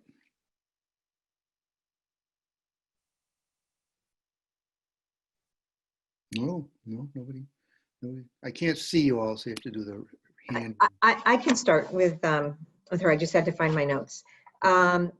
So I like Nan Murphy a lot. I found her extremely thoughtful, personable. I found her background of the turnaround situation in Lowell very impressive. And I know, we have 2 schools that could benefit from those particular skills. I know she's familiar with working in Gloucester because she's working with the middle school, and I think she knows what she would be getting into in terms of our challenges. I think, she's, one of the only ones that mentioned in the word innovation. And I think as much as we're, reacting to a crisis situation, we need to keep our minds thinking about the fact that our district needs to keep up with, there's still going to be those career and job opportunities and educational opportunities. And we need to have somebody that's going to be innovative and nimble about those kinds of thoughts and working with the teachers on that. I got the sense that she likes to work with teachers. I mean, that's the work she's doing right now. And, to me, having an instructional leader is probably my key criteria in terms of if I had to rank, because I think things like budget, there are parameters, and the budget, if we do it right, is an expression of what our goals are that have to do with meeting kids' needs. So I like that. I like that she talked about how she reached out to families and engaged families. I believe that she'd be present and visible within our schools. So anyway, I thought she had a lot of positives that I think would be, something we should explore more, because I just thought she was a really strong candidate and fit for the district. Okay, thank you. Next. Laura, you were just moving papers around, but I'm going to take that as, no, Melissa's got her hand. Just for the sake of getting this meeting to go forward so that Laura can enjoy her weekend. Nan, I agree in part of what Kathy said about her very good experience educationally. She is so educationally sound. I think probably the most educationally sound candidate that we have. And I think she could be a good fit for the district. However, I do have concerns of her lack of experience and lack of administrative experience being either a superintendent or a assistant superintendent. I know that education is first and foremost. However, I think there's other qualities to look for too. So I would have some concerns, but like I said, with any of these candidates could go forward for more inquiry. But we have to get to 3. So with that being said, I think she's very nice. I don't think we would go wrong having her as a superintendent, but I don't know that there's enough there, so I need much more information to how she would do budget, collective bargaining, and things like that. Okay. Thank you.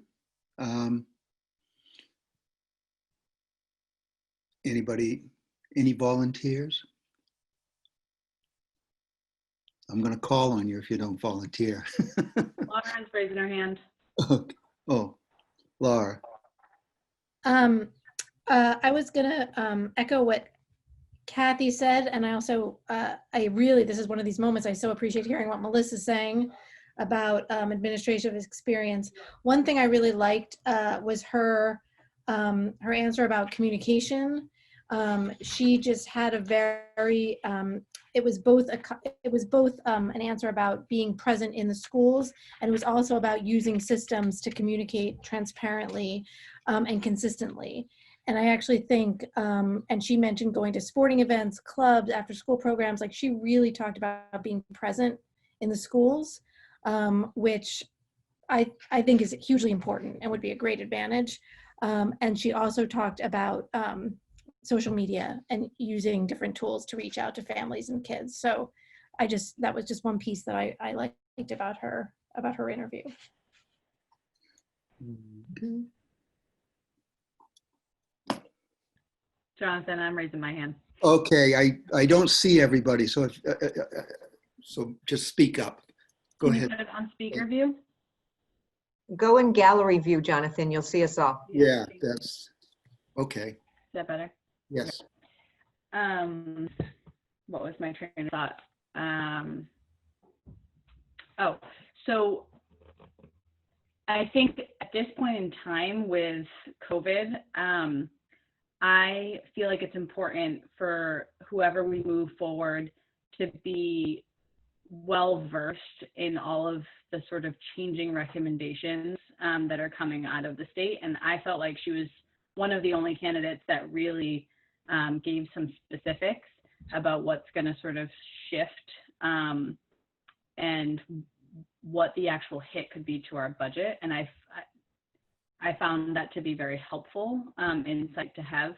And I'm sure that she gets that insight from working from the state, but I do worry if somebody isn't really immersed in what's happening in our state right now with how much is happening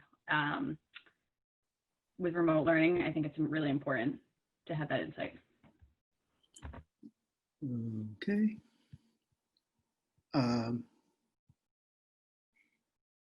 Joel, do you want to say anything? No. Okay. Mayor Taken, would you like to weigh in on Ann Murphy?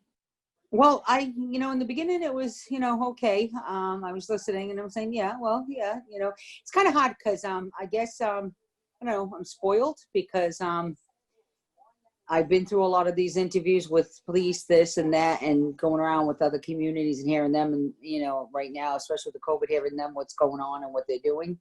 Like I said, I'm gonna say no comments. I really wasn't impressed. Let's put it that way. Okay. Well, I thought that I liked her demeanor. I liked her ability to explain things. She didn't talk too fast. She was very clear, and I thought she was a very good communicator. I also thought she was probably the strongest candidate we had on teaching and learning, and knowing that. And I was impressed to some extent about the turnaround that she did in the school in Lowell, but I was also impressed by the fact that she is working for DESE right now, and her desire is to get back working with students. I was a little bit concerned, as Melissa, that she did not have the managerial experience beyond a principalship and a lot of the budget. And you need to keep in mind that the superintendent is the CEO of the district and has to have be able to wear a lot of hats. And I have some concerns about how there would be redundancy in skill sets of the people we have on board, and gaps of skill sets that we don't have. But none of those are overwhelming. So that's where I'm at on that. I just have a question in response to that. You're garbled. Did you hear what I just? No. Okay, I just have a quick question in response to that. So you had said outside of being a principal, she doesn't have any administrative. What would you consider, and this is really me being curious, director of accountability and school improvement? Well, the question is managing a staff and managing a budget, and I'm not sure that job. Maybe I'm wrong. I'd be willing to be corrected on that, but I'm not sure that is the thing. And also, so I mean, obviously you deal with people, but they're not your crew, so to speak. Right. Yeah, I mean, it says assisted the superintendent and senior leadership to develop the annual $140 million budget. Yeah, but everybody does that. Right. Right. So that's, again, I'm just trying to decipher, like, unless somebody has been truly a superintendent, they're not going to be fully responsible for the budget. So we really only have one candidate that is like that. So I guess I'm just trying to decipher, like, what are we considering administrative qualities in people's opinions? I don't know that I agree with your comment there, Sam, about what you just said about that we only have one candidate that has experience with the budget, that she wouldn't, because principals develop budgets. So, I mean, to some extent, but I don't think. Right, but I don't think having been a superintendent is the only way to have experience. But she didn't talk about her experience. She said she informed about the budget. Like, she didn't get into a lot of depth about developing a budget. And that question was asked to her, and that's what I was looking for. Informing is different than developing. I mean, you can develop a budget and not be a superintendent, but she didn't talk about it. It said to explain your experience, and she didn't explain any of that. Her comment was very vague, which doesn't mean she doesn't have it, but her comment was vague and it wasn't put forward to dig deeper. So she came across as, to me, as not having the experience that to the level that I'm looking for. Okay.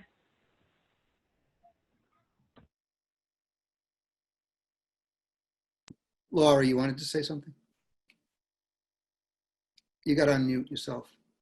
Yeah, no, I was just looking back at her resume, and I was looking back in response to Sam's question, and saw that obviously, she was a principal, and I'm assuming that a director of this may or may not be the case. I know in other people's resumes it said that director of accountability and school improvement, which is part of the superintendent's leadership cabinet, would be an assistant superintendent level position.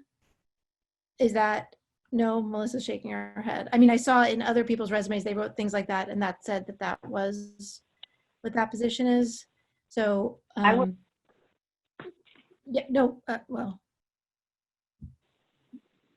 Go ahead. So I'd love to hear back. I'm just also trying to figure out, as a newer member, where people get, that experience to the level that we need it. Melissa. I would just say my experience with the director position, either in school, from being a school committee member at the TAC where we had a lot of directors, isn't necessarily the high level. It's more the mid-level management. But I don't know. That's something we would have to look into to the district that she worked at. But to me, the director is more mid-level. Otherwise, you would be an assistant superintendent to something, unless that school doesn't have any assistant superintendents and they're all directors. So that's something to look at. Kathy? I just want to remind everybody, Rich did not have the budget experience, and I know it was one of those areas that we knew he would need development on. So I know that, there are certain things, and as Laura pointed out, she has been a principal and she has been in this role. So I just think it's worth exploring more as to both her involvement and an affinity towards that kind of work. But we do know that not every superintendent, you'd want somebody to kind of grow in the job in some areas. And that might be one of those areas, so. Melissa, you still have your hand up. Did you want to say something? Okay. No, thank you. Sorry. I don't want to respond to that. Are we ready to move on to Mr. Loomis? Okay. Tuesday night, we interviewed Mr. Loomis, Ben Loomis. He was the acting superintendent in Brookline. Anybody want to weigh in?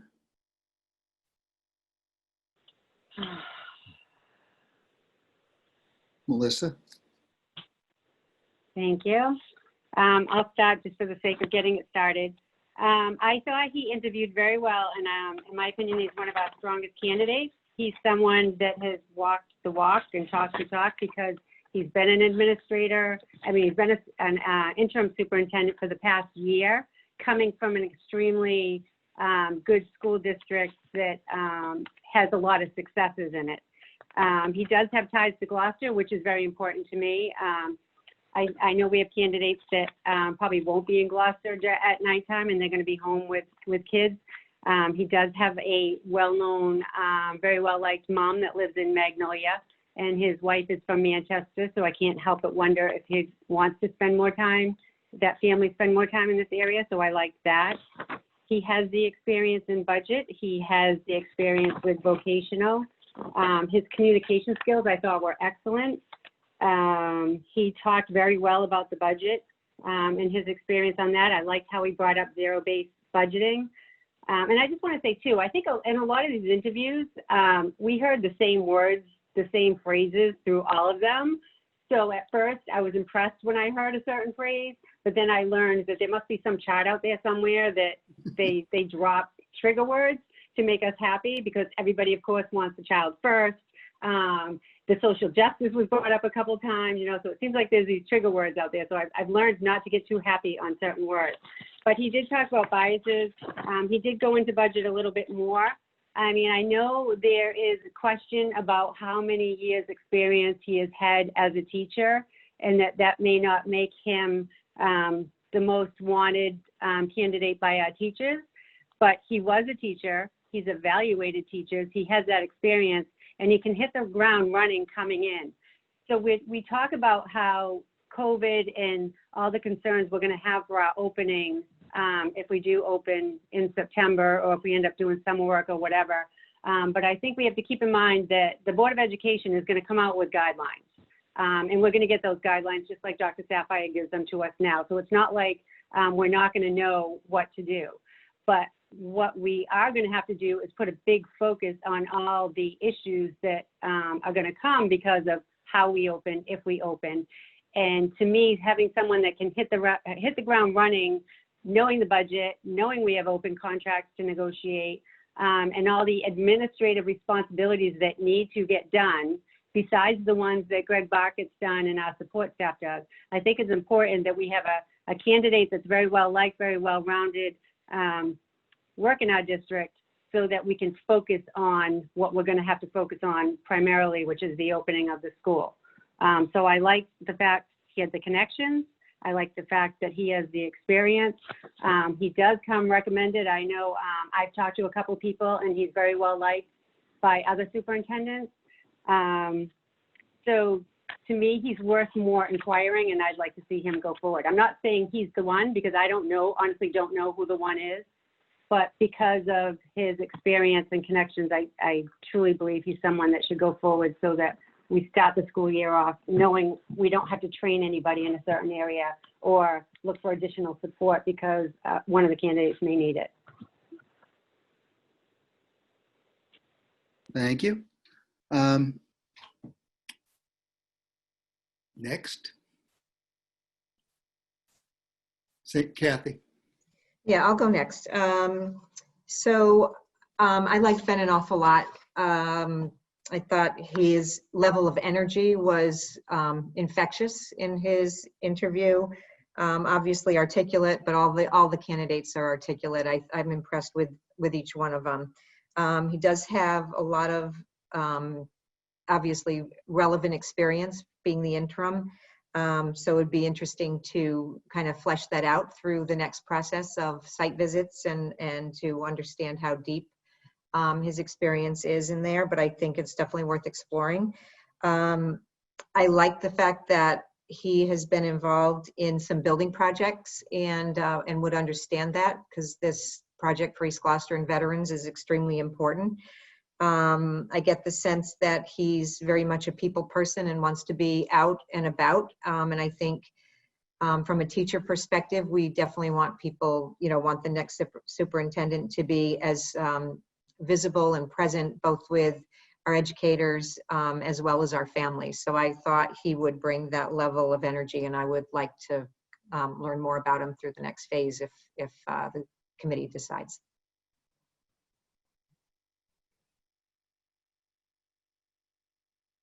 Okay, anybody else? Mayor, would you like to weigh in on Ben Loomis?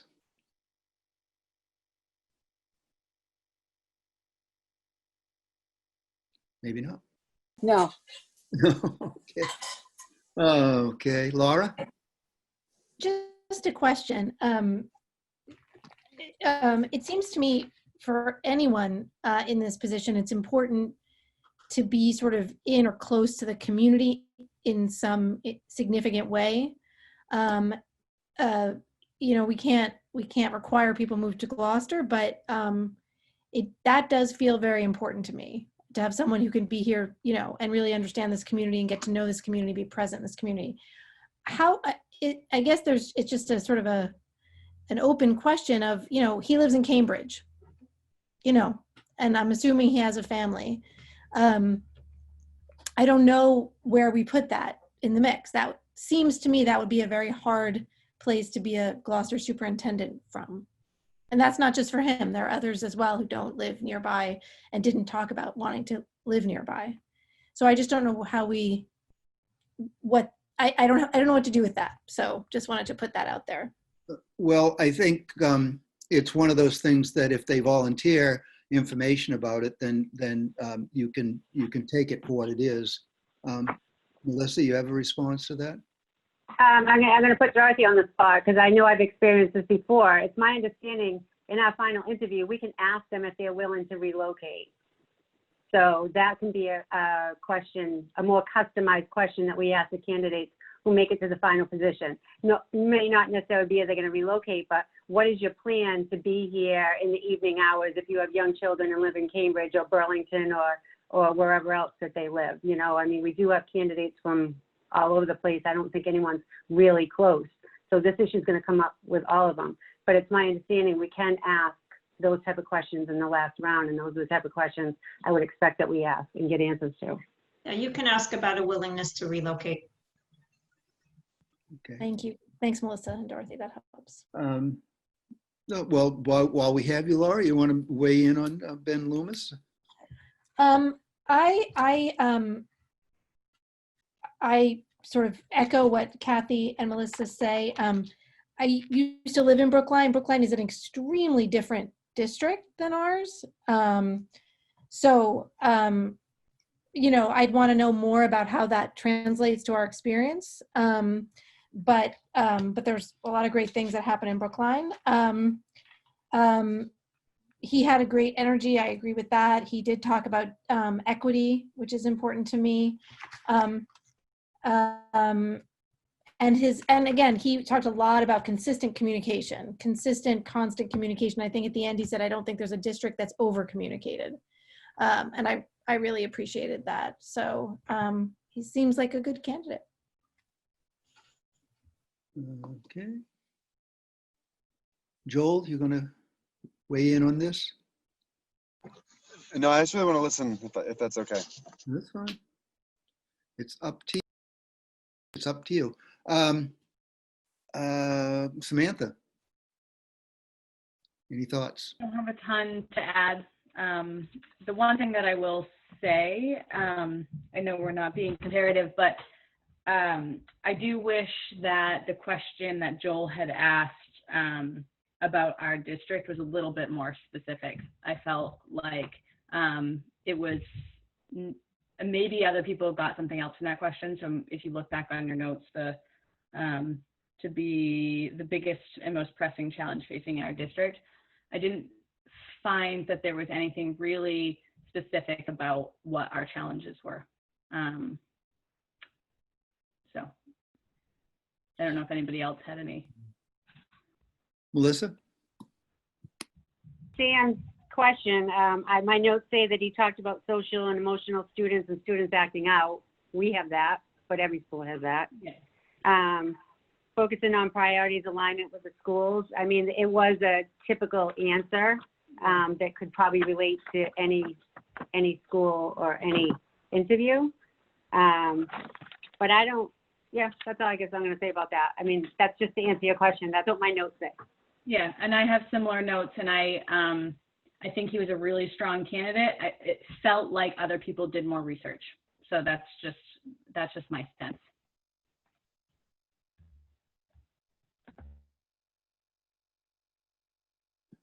That leaves me.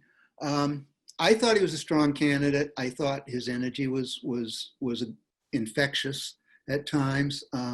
He certainly has a background. He does have that that period where he worked for, was it a foundation or something? But he was out. It was in education. I would like to see more of him, and I'd like to ask him more questions. So he's somebody I would like to move forward. So, okay. Mr. Laxo, I kind of have trouble with that name too. Anybody want to weigh in on him? I'll start. I thought that he was, he had a lot of good generic answers to a lot of things. He was somewhat unfamiliar with Massachusetts and Gloucester in particular as to how how it works, which would be just a learning curve. I suspect he's bright enough that he would learn quickly.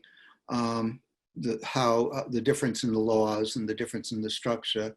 I was somewhat concerned that almost all of his background was high school only. But he had a great attitude. He had, I thought he was emphasized being positive and promoting positivity throughout the district. And I have questions for him, but he's interests me. Melissa. Thank you. So Jonathan, I agree 100% with what you said, but I just want to add too, he was extremely pleasant, and I think the most people person that we interviewed, extremely likable. It's clear that his excellent Massachusetts education has done well by him. He's written a lot of articles that I know Sam probably has read a lot about. She could talk more to that, but he clearly is an educator. There's no doubt about it. Hold on, I'm just looking through something. I'm a little concerned about his lack of experience in certain administrative areas and his lack of knowledge for not having elementary experience. But I don't think that disqualifies him. I'm more concerned about him not familiar with the Massachusetts laws for MCAS and school building authority and every other issue that we address, special education. I mean, there's so many laws that come into play in the day-to-day operation of running a school district. I don't know how much time Naomi has for us. I know she's semi-retired and could probably give us a lot of time, but I would expect that he would be relying on other support systems in a lot of issues that come forward. But that doesn't mean he can't handle it. So if he were to go forward, I would love to question him more. I mean, the fact that he is a candidate somewhere else in another district doesn't concern me. I'm more concerned about the fact that he made a lot more money down in Illinois that he'd be making in our school district. So I don't know if he would stay. And I'm kind of looking for someone long-term. I think that's one of the qualifications we need. I don't want this to just be a stepping stone. And to be honest with you, I see a couple of candidates that this could be a stepping stone. So I want to try to avoid that. I did do a Google search on him to see where he could be another candidate, and I didn't see anything advertised. That doesn't mean anything. So I don't know if it's a job out of Massachusetts, and he may not intend to come to the state directly if he can find something better somewhere else. But that's another reason to interview him if we want to put him as a final candidate. But I did find his compassion and his qualifications very strong. I just don't know that it's the right fit for Gloucester, and that would need further inquiry. Dorothy has, Can I just, the other position he's looking at is not a superintendent's position, it's an administrator position. That's probably why you were looking and not seeing what might be advertised. Thank you, Dorothy. Samantha. So I looked at him as a thought leader, right? So he's like very, he cares a lot about public education. He's written about it. He spent a lot of time thinking about it, and it's very clear. I feel like people could get behind him in our district because of his energy. I think it's infectious. I noticed that he was proficient in Spanish. So that's helpful, I think, going forward. I agree with Melissa about these buzzwords, right? That everybody's sort of talking about implicit bias and cultural diversity. And he, I think, in my opinion, gave the most concrete example of how he's implemented work in equity in trying to create a little bit more of a diverse staff scenario at his school. And he's also written about it, and his one of his references spoke to how his efforts were successful in the school. So I think that that's important, that when we look at those buzzwords, that people can give real life examples of how they've put that that talk into actual play. I echo the concern about being high school only and about not being in Massachusetts and not being familiar with the laws. He is somebody that I'm assuming would obviously relocate to closer to here, so that's a plus. He's not going to commute from Illinois. The other piece that I starred was that he talked about social emotional support, but not just for students. He really emphasized social emotional support for staff and parents, which I think is really important. I don't think anybody else really drilled down to that level. And I echo other people. Jonathan, can I just add too, he sent a very nice thank you letter, which to me just showed a strong size of class. I mean, that's a good thing when they do that. So I just wanted to put that out there too.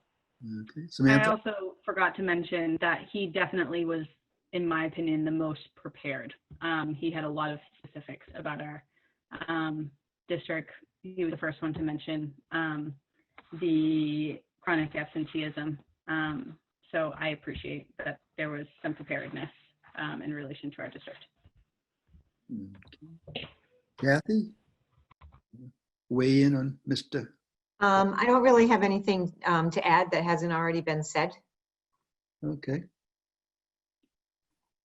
And this was from last night, correct? Yes. No. Yes. No.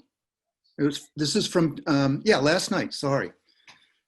Okay. These days just run together. I'm drunk on espresso. What are you having? Well, can I tell you, I thought he was spot on. I thought, you know what, to me, someone who's really not from here, because I'm sorry, let's not go there. You hired Gary Fritz and he didn't have the qualifications from here. I hired Eric Smith and I said the same thing about Eric Smith. You're from Michigan. How do you know about Massachusetts? And you don't have the fire department like we have here, and look what he's doing. So you know what, sometimes it'll surprise you that they actually want to learn more. They want to get more involved because they're not from here. They want to make sure that they don't have someone throw that in their face saying, well, you're not from here. How are you going to understand us? Well, first of all, an educator is an educator. I don't care what state you are. The fact is that the way he was spot on as far as the kids, the, SPED, everything you can think of. My favorite person was him, besides the first one. But my favorite person, spot on everything else, the way he talked, the way he was just, so he was like, he could calm even me. So be careful who you hire. It was like calm and soothing. He wasn't talking down to you. And that's what I like about someone. Don't talk down. If you're a superintendent, don't talk down to my teachers. Don't talk down to, personnel. Don't talk down. I'm not saying he did, but we did have superintendents that did. Don't forget, I've been here for a long time. And I don't think he would talk down. I really don't. He was talking at us. Like you said, the thank you note was amazing, but he was talking at us. He was talking like, you know what? And then if someone already who impressed us because he did do his homework, school choice at Meadowsfield, even though he said it better than I say it, the whole thing was really impressive, because if you really want to belong somewhere, then you're going to learn a little bit of something before you go to that interview. So that shows me that, you know what?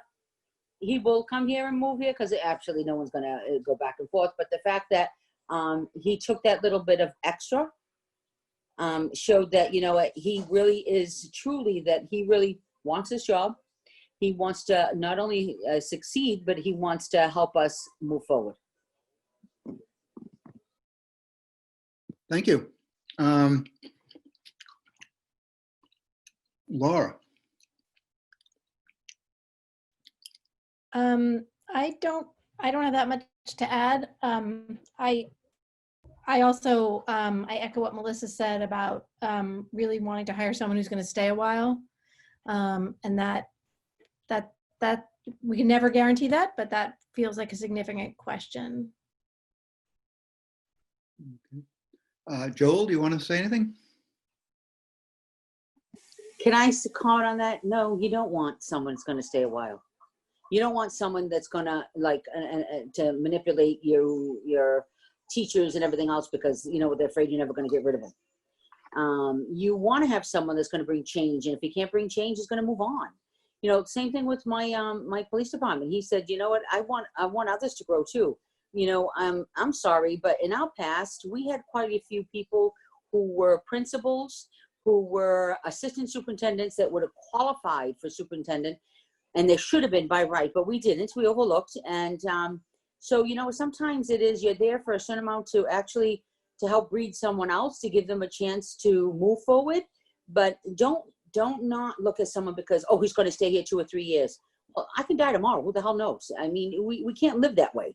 Live of someone who's going to come, going to bring his best. That you're going to have a contract. So whatever contract he has, he's going to have a 3-year contract. And he'll continue. No one's going to, and especially, not because I'm saying he's going to come, but anyone that's going to buy a house here and put all their effort here, it's not going to go too far. He's going to have to finish some of his mortgage. I'm hoping we're not going to pay for his mortgage. So, you know what I mean? Is the fact is the same thing with Eric, and the same thing with, because if we did that, then I wouldn't have one of the best fire chiefs that I've had. And I wouldn't have the same thing with, my police department. I mean, you want to make changes, and that's what you want. You want to have changes. That's what we want. Our teachers are teaching us. Our teachers are qualified to do what they need to do. We need to promote the school. We need, like you guys said on, what Laura and Samantha want to do. We need to emphasize on our children who are going to need some extra help. Trauma, like Samantha and I always suggested. We're going to need them to excel, but we're going to need someone to guide us all in a way that, whether we hire, the first one, second one, whatever, but we're going to need someone to not tell us what to do, but exactly roll up your sleeves and help us achieve what we need to do. That, in my opinion. Thank you. Joel, you going to weigh in on this one? No. All right. So we're going to move on to Ms. Gallivan.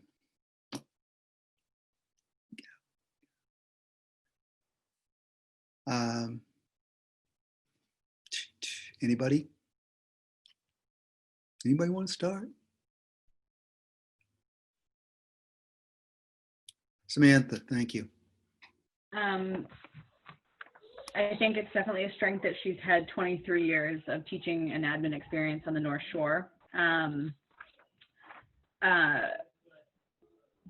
Sorry, hold on one second. And I liked her, I thought that her answer about the budget was well thought out. The idea of the foundation of the budget really needs to be based on our core values. I appreciate that. And she definitely is knowledgeable in the budget area based on sort of her ability to talk about key terms.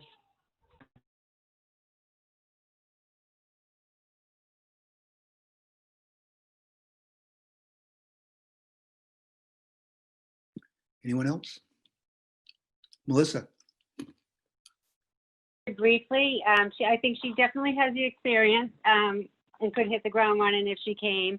I think she's someone that can bring some good ideas of things that we'd like to know. I mean, when she talked about the grandparents group and ways to tackle attendance and things like that, I think she has good ideas that I'd like to have a conversation with her about. She does come from underperforming districts, so she has the experience with children that need additional educational resources. But I don't know. She's qualified. If she was our superintendent, she can do the job. And I think maybe more so than others could that we've interviewed because of her experience. But she would need to be inquired more to find out if she's a good fit for Gloucester.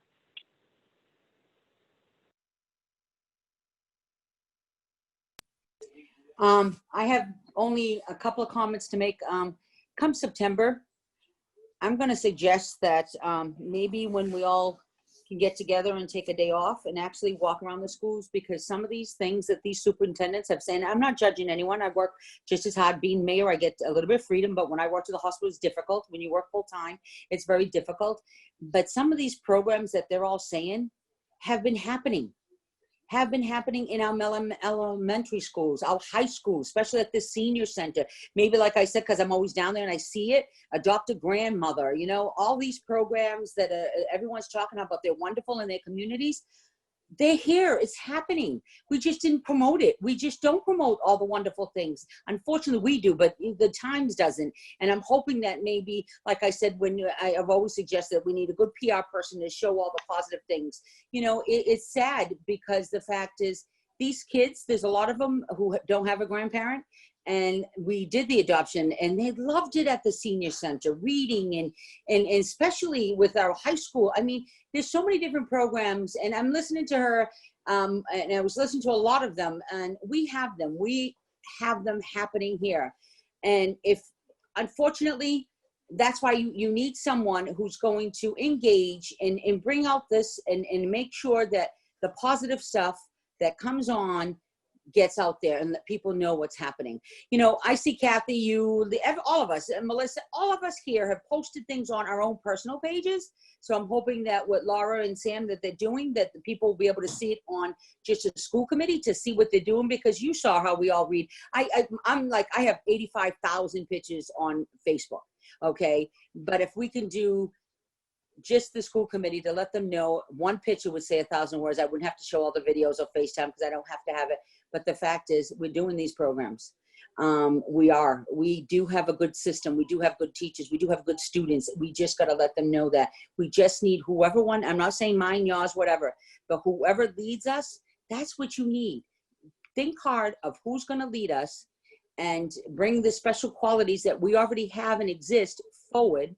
And make sure they fight against me, because you know, I'm on the other side too when it comes to budget, that absolutely will say, you know what, we need to struggle about certain things that we need and make sure that it happens. I'm not saying Dr. Sapphire or Jonathan, you don't, because you do. You're a pain in my ass, but that's all right. It's good for the school and we need that. But the fact is, we're looking at someone to come in now and to say to all of us, this is who I am. We're going to work together. We're going to focus on these children, because I don't care if you guys don't want to hear about what's going to happen in September, but let me tell you something. It's not going to be, hey, it's the first day of school, everyone run in. It's not happening. It's not happening. It's something different is going to happen, whether we have the PPE, whether we have the, the Chromebooks, whether we have all these things, and we're going to hire someone, and we're hoping that they have these meetings with the teachers and get their suggestions, whether it's from someone from Alaska or someone from right across the street that comes in and gets these teachers and say, what are we going to do? You've done it. How can we do it better? What do we do? Do you suggest the 2 days, what days, whatever? Because I just sent you all also about graduation. We do get guidance from the state, but we need to get guidance because all of us, we're hearing from our principals, we're hearing from everyone, but we really need to be able, if when we do get to sit face to face with your teachers and your unions or whatever, and say, what happened from March till June? What happened? Tell us what we need to do. Tell us what we need to promote. Help me educate the mayor's side, because whatever funding we can get and not get, what do we need for these students to succeed, and how much more do we need? And we need a superintendent that's going to fight for our children. Now, any other mayor will just shut her mouth and not take that, but I know you're going to ask for more of my budget, and we're going to need it, because our kids, I look at it this way. It breaks my heart because I'm hearing stories myself from teachers. There's a lot of them seeing trauma, a lot of them living trauma, a lot of hungry children. My first thing today was Dr. Sapphire couldn't be in the meeting today. Are we feeding these kids? Because Monday's a holiday. Did they give them enough food? Are they bringing food? I did that for senior care, and I also did for my seniors in Open Door, because Monday nobody's working. We have to talk each individual. You guys, you have all the emails. I don't have any union or teachers or anyone's. I don't even know who's what, and that's my fault. But you need to reach out to them, and you need to ask. Every one of us should grab 10 teachers and email them and saying, what did you see? How did you feel? What are we doing right and what are we doing wrong? And what do you see for September? And what do you think we might need?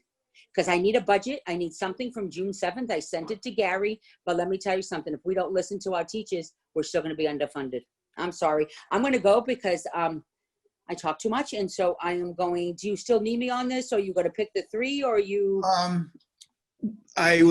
We've got 2 more people that listen here from on Ms. Galvan, and then we're going to either put it off until Wednesday, or we're going to take a vote on our narrowing it down. So we got a few minutes.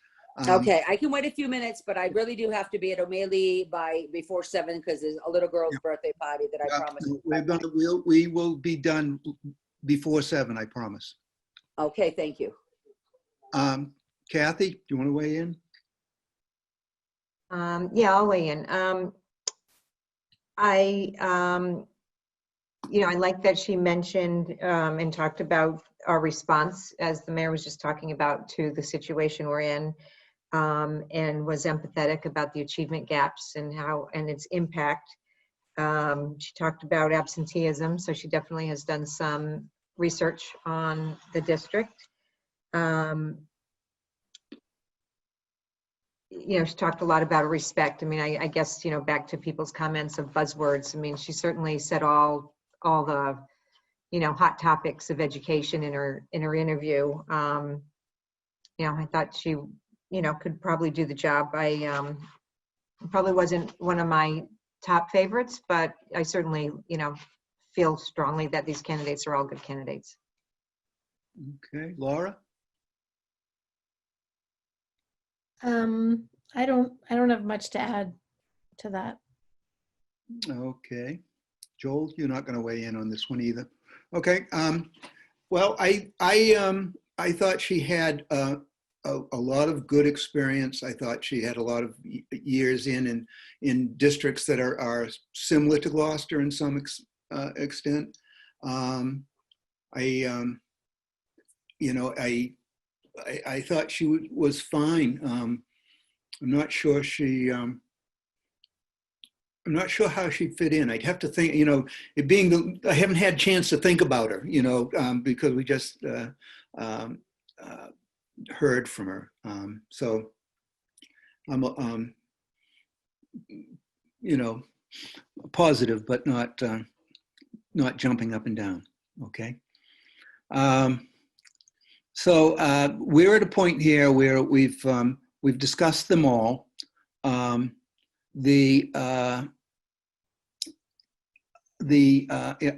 just been doing pluses and equal signs as people comment, and the candidates with the most pluses by my judgment, which is not to say this is academic or scientific, it's just me, it's my judgment, was Susan Kuska, Ben Loomis, and Mr. Laxo. Is there any will to put those three forward, or is there more will to wait till Wednesday and get more information? I'd like to wait till Wednesday. Okay. Kathy's shaking her head yes. Same here. Okay. Anybody else? I agree. Okay. All right. That seems like the mayor, you want to wait till Wednesday to make a decision? Still- Yes, please. I'm going to go listen to all the videos again, to be Okay. fair to everyone. Okay. All right. Then that's a majority. So let's make sure we make, Melissa, yeah? I was just going to ask, I know there was conversation about getting some more feedback from the public. That was a question. And I'm wondering if at the beginning of our meeting on Wednesday, if we can allow for public comments or response. The videos are available now publicly. I'm hoping they're on the website because all the interviews will be done. And just in case anyone decides to look at it and wants to comment, I think that we as a school committee should allow the public that right to comment before we pick candidates. Because you never know, we might pick up on something we didn't pick up on. Okay. Through oral communication. Yeah, it'd have to be through oral communications. What we'd have to do is just allow people to speak to the candidates during oral communications, because it's too late to post a public hearing. John, I don't have, Kathy? just one quick comment too. As we post them, I think it should encourage people to watch all of them if they can. It would just be nice if people had the same exposure to each candidate as we do. And that's not a requirement, but it would be nice. And Laura, go ahead. You're muted. Just to say, following up on that, if they are posted, I would love it if we don't have our social media, we don't have our school committee account yet, but we really should try to get that out as much as possible for people to see it. People won't see it on Memorial Day weekend on the Gloucester Schools website. So if the mayor could put those out, or others, we would have to really, it's a short window for people over a holiday weekend. So we just have to figure out how we're gonna put the word out that those are out there and that we were taking comments. Well, first thing we got to do is get them posted on our website so that people can post a link. And let me, Brendan is right here and Grant is right here, and they probably are capable of telling us the answer to whether that can happen. I can answer that question. All the other previous interviews are available to post. Today's interview is still processing, so I should get a link from Zoom probably within an hour. And once that's done, I will then post the links to all those candidate interviews on our website. I will put a link to it on our Facebook, and I will also go to the city's website and update that information to provide the recordings as well. Great. Thank you, Grant. Thank you very much. People are clapping. With Samantha. Just one quick comment, just in case people are not comfortable talking about it in oral communication, can we just remind people that they can email us? I think that's important. Yep, we can do that too. we'll, yeah, we can do that. Dorothy? I will let all the candidates know the status. Thank you. Thank you. I was going to ask you to do that eventually anyway. Thanks. So that being said, Melissa? So I just want to hear from Dorothy a little bit. So on Wednesday, we're going to pick 3 candidates. What else are we doing on Wednesday? Because I know we want to hire someone within the next couple of weeks. So can you tell me what the meeting schedule is going to be like a little bit? Because I have a lot of pull from other directions for other things that I'm involved in my life and need to be able to schedule the ability to do meetings. So Yeah, how do we okay, see so- the next week or two? So if you're not deciding until Wednesday, it's going to be hard to have any site visits next week because people are going to have a chance to get them scheduled. So so on Wednesday, if you can decide who you would like to see when you do site visits, and I can send you a site visit guide so you can have some good information, all of you, to think about, who would you like to see. So if you tell me who you would like to see, the stakeholder groups you would like to see when you visit them, so I can convey that to them to get things set up. Give me some idea with hopefully a little bit of flexibility of when that can happen. You could expect those visits to last several hours if you're visiting, a number of different groups. In this world, I think they usually happen during the course of the school day. So in this world, maybe we can play a little bit more with time on that. And then I would need to work probably, I guess, with Stephanie to set up visits for the candidates to visit Gloucester. They would probably, and you would talk to me about who specifically do you want them to visit in Gloucester. You'd also have to decide, do you want to, if you narrow it down to 2 or 3, that final interview, are you going to do them on each a separate night, or are you going to do them all on the same night? And then again, do you want to decide right after the last interview, or do you want to give yourselves a little bit of time to think before you decide? So I would hope that we could front load a whole lot of that into the first week in June, so that by the end of that week, you will have accomplished everything. Okay, Samantha? No, you were just playing with you here. Okay, Melissa? Just to further inquire of Dorothy. So in the last round of interviews, if we want to ask some sort of custom type question, like to their specific resume or experience, how do we develop those questions? You know what I mean? Because that's going to be a process in itself. So I want to know how so that I works. would just so we can say, start. I would almost say, I don't think you need to coordinate that. I think you need to each think of what your specific questions are for each specific candidate, and just have Jonathan moderate that. And then obviously, if you've had a question for a candidate that it's already been asked, then don't ask it. You might have a smaller group of questions that you ask of each candidate that target more specifically budget or communications or something like that. But I would have fewer questions that each candidate is asked, and then some questions that you want to ask as follow-up to things that you've learned during the course of the site visits and so forth, reference checks. Okay, do we have a motion to adjourn? So moved. Second. Okay, Maria, can we have a roll call vote? Jonathan, Yes. Melissa, Yes. Savathia, Yes, think- yes, yes. Yes. Laura, Yes. Kathy, Yes. Samantha, Yes. and Joel. Oh, Joel's gone. Joel has sailed away. Happy Memorial Day, everybody. Have a Yep. fabulous weekend. Yep. Yes. Same Do here. your homework on the candidate. Everyone have fun. Thank you all.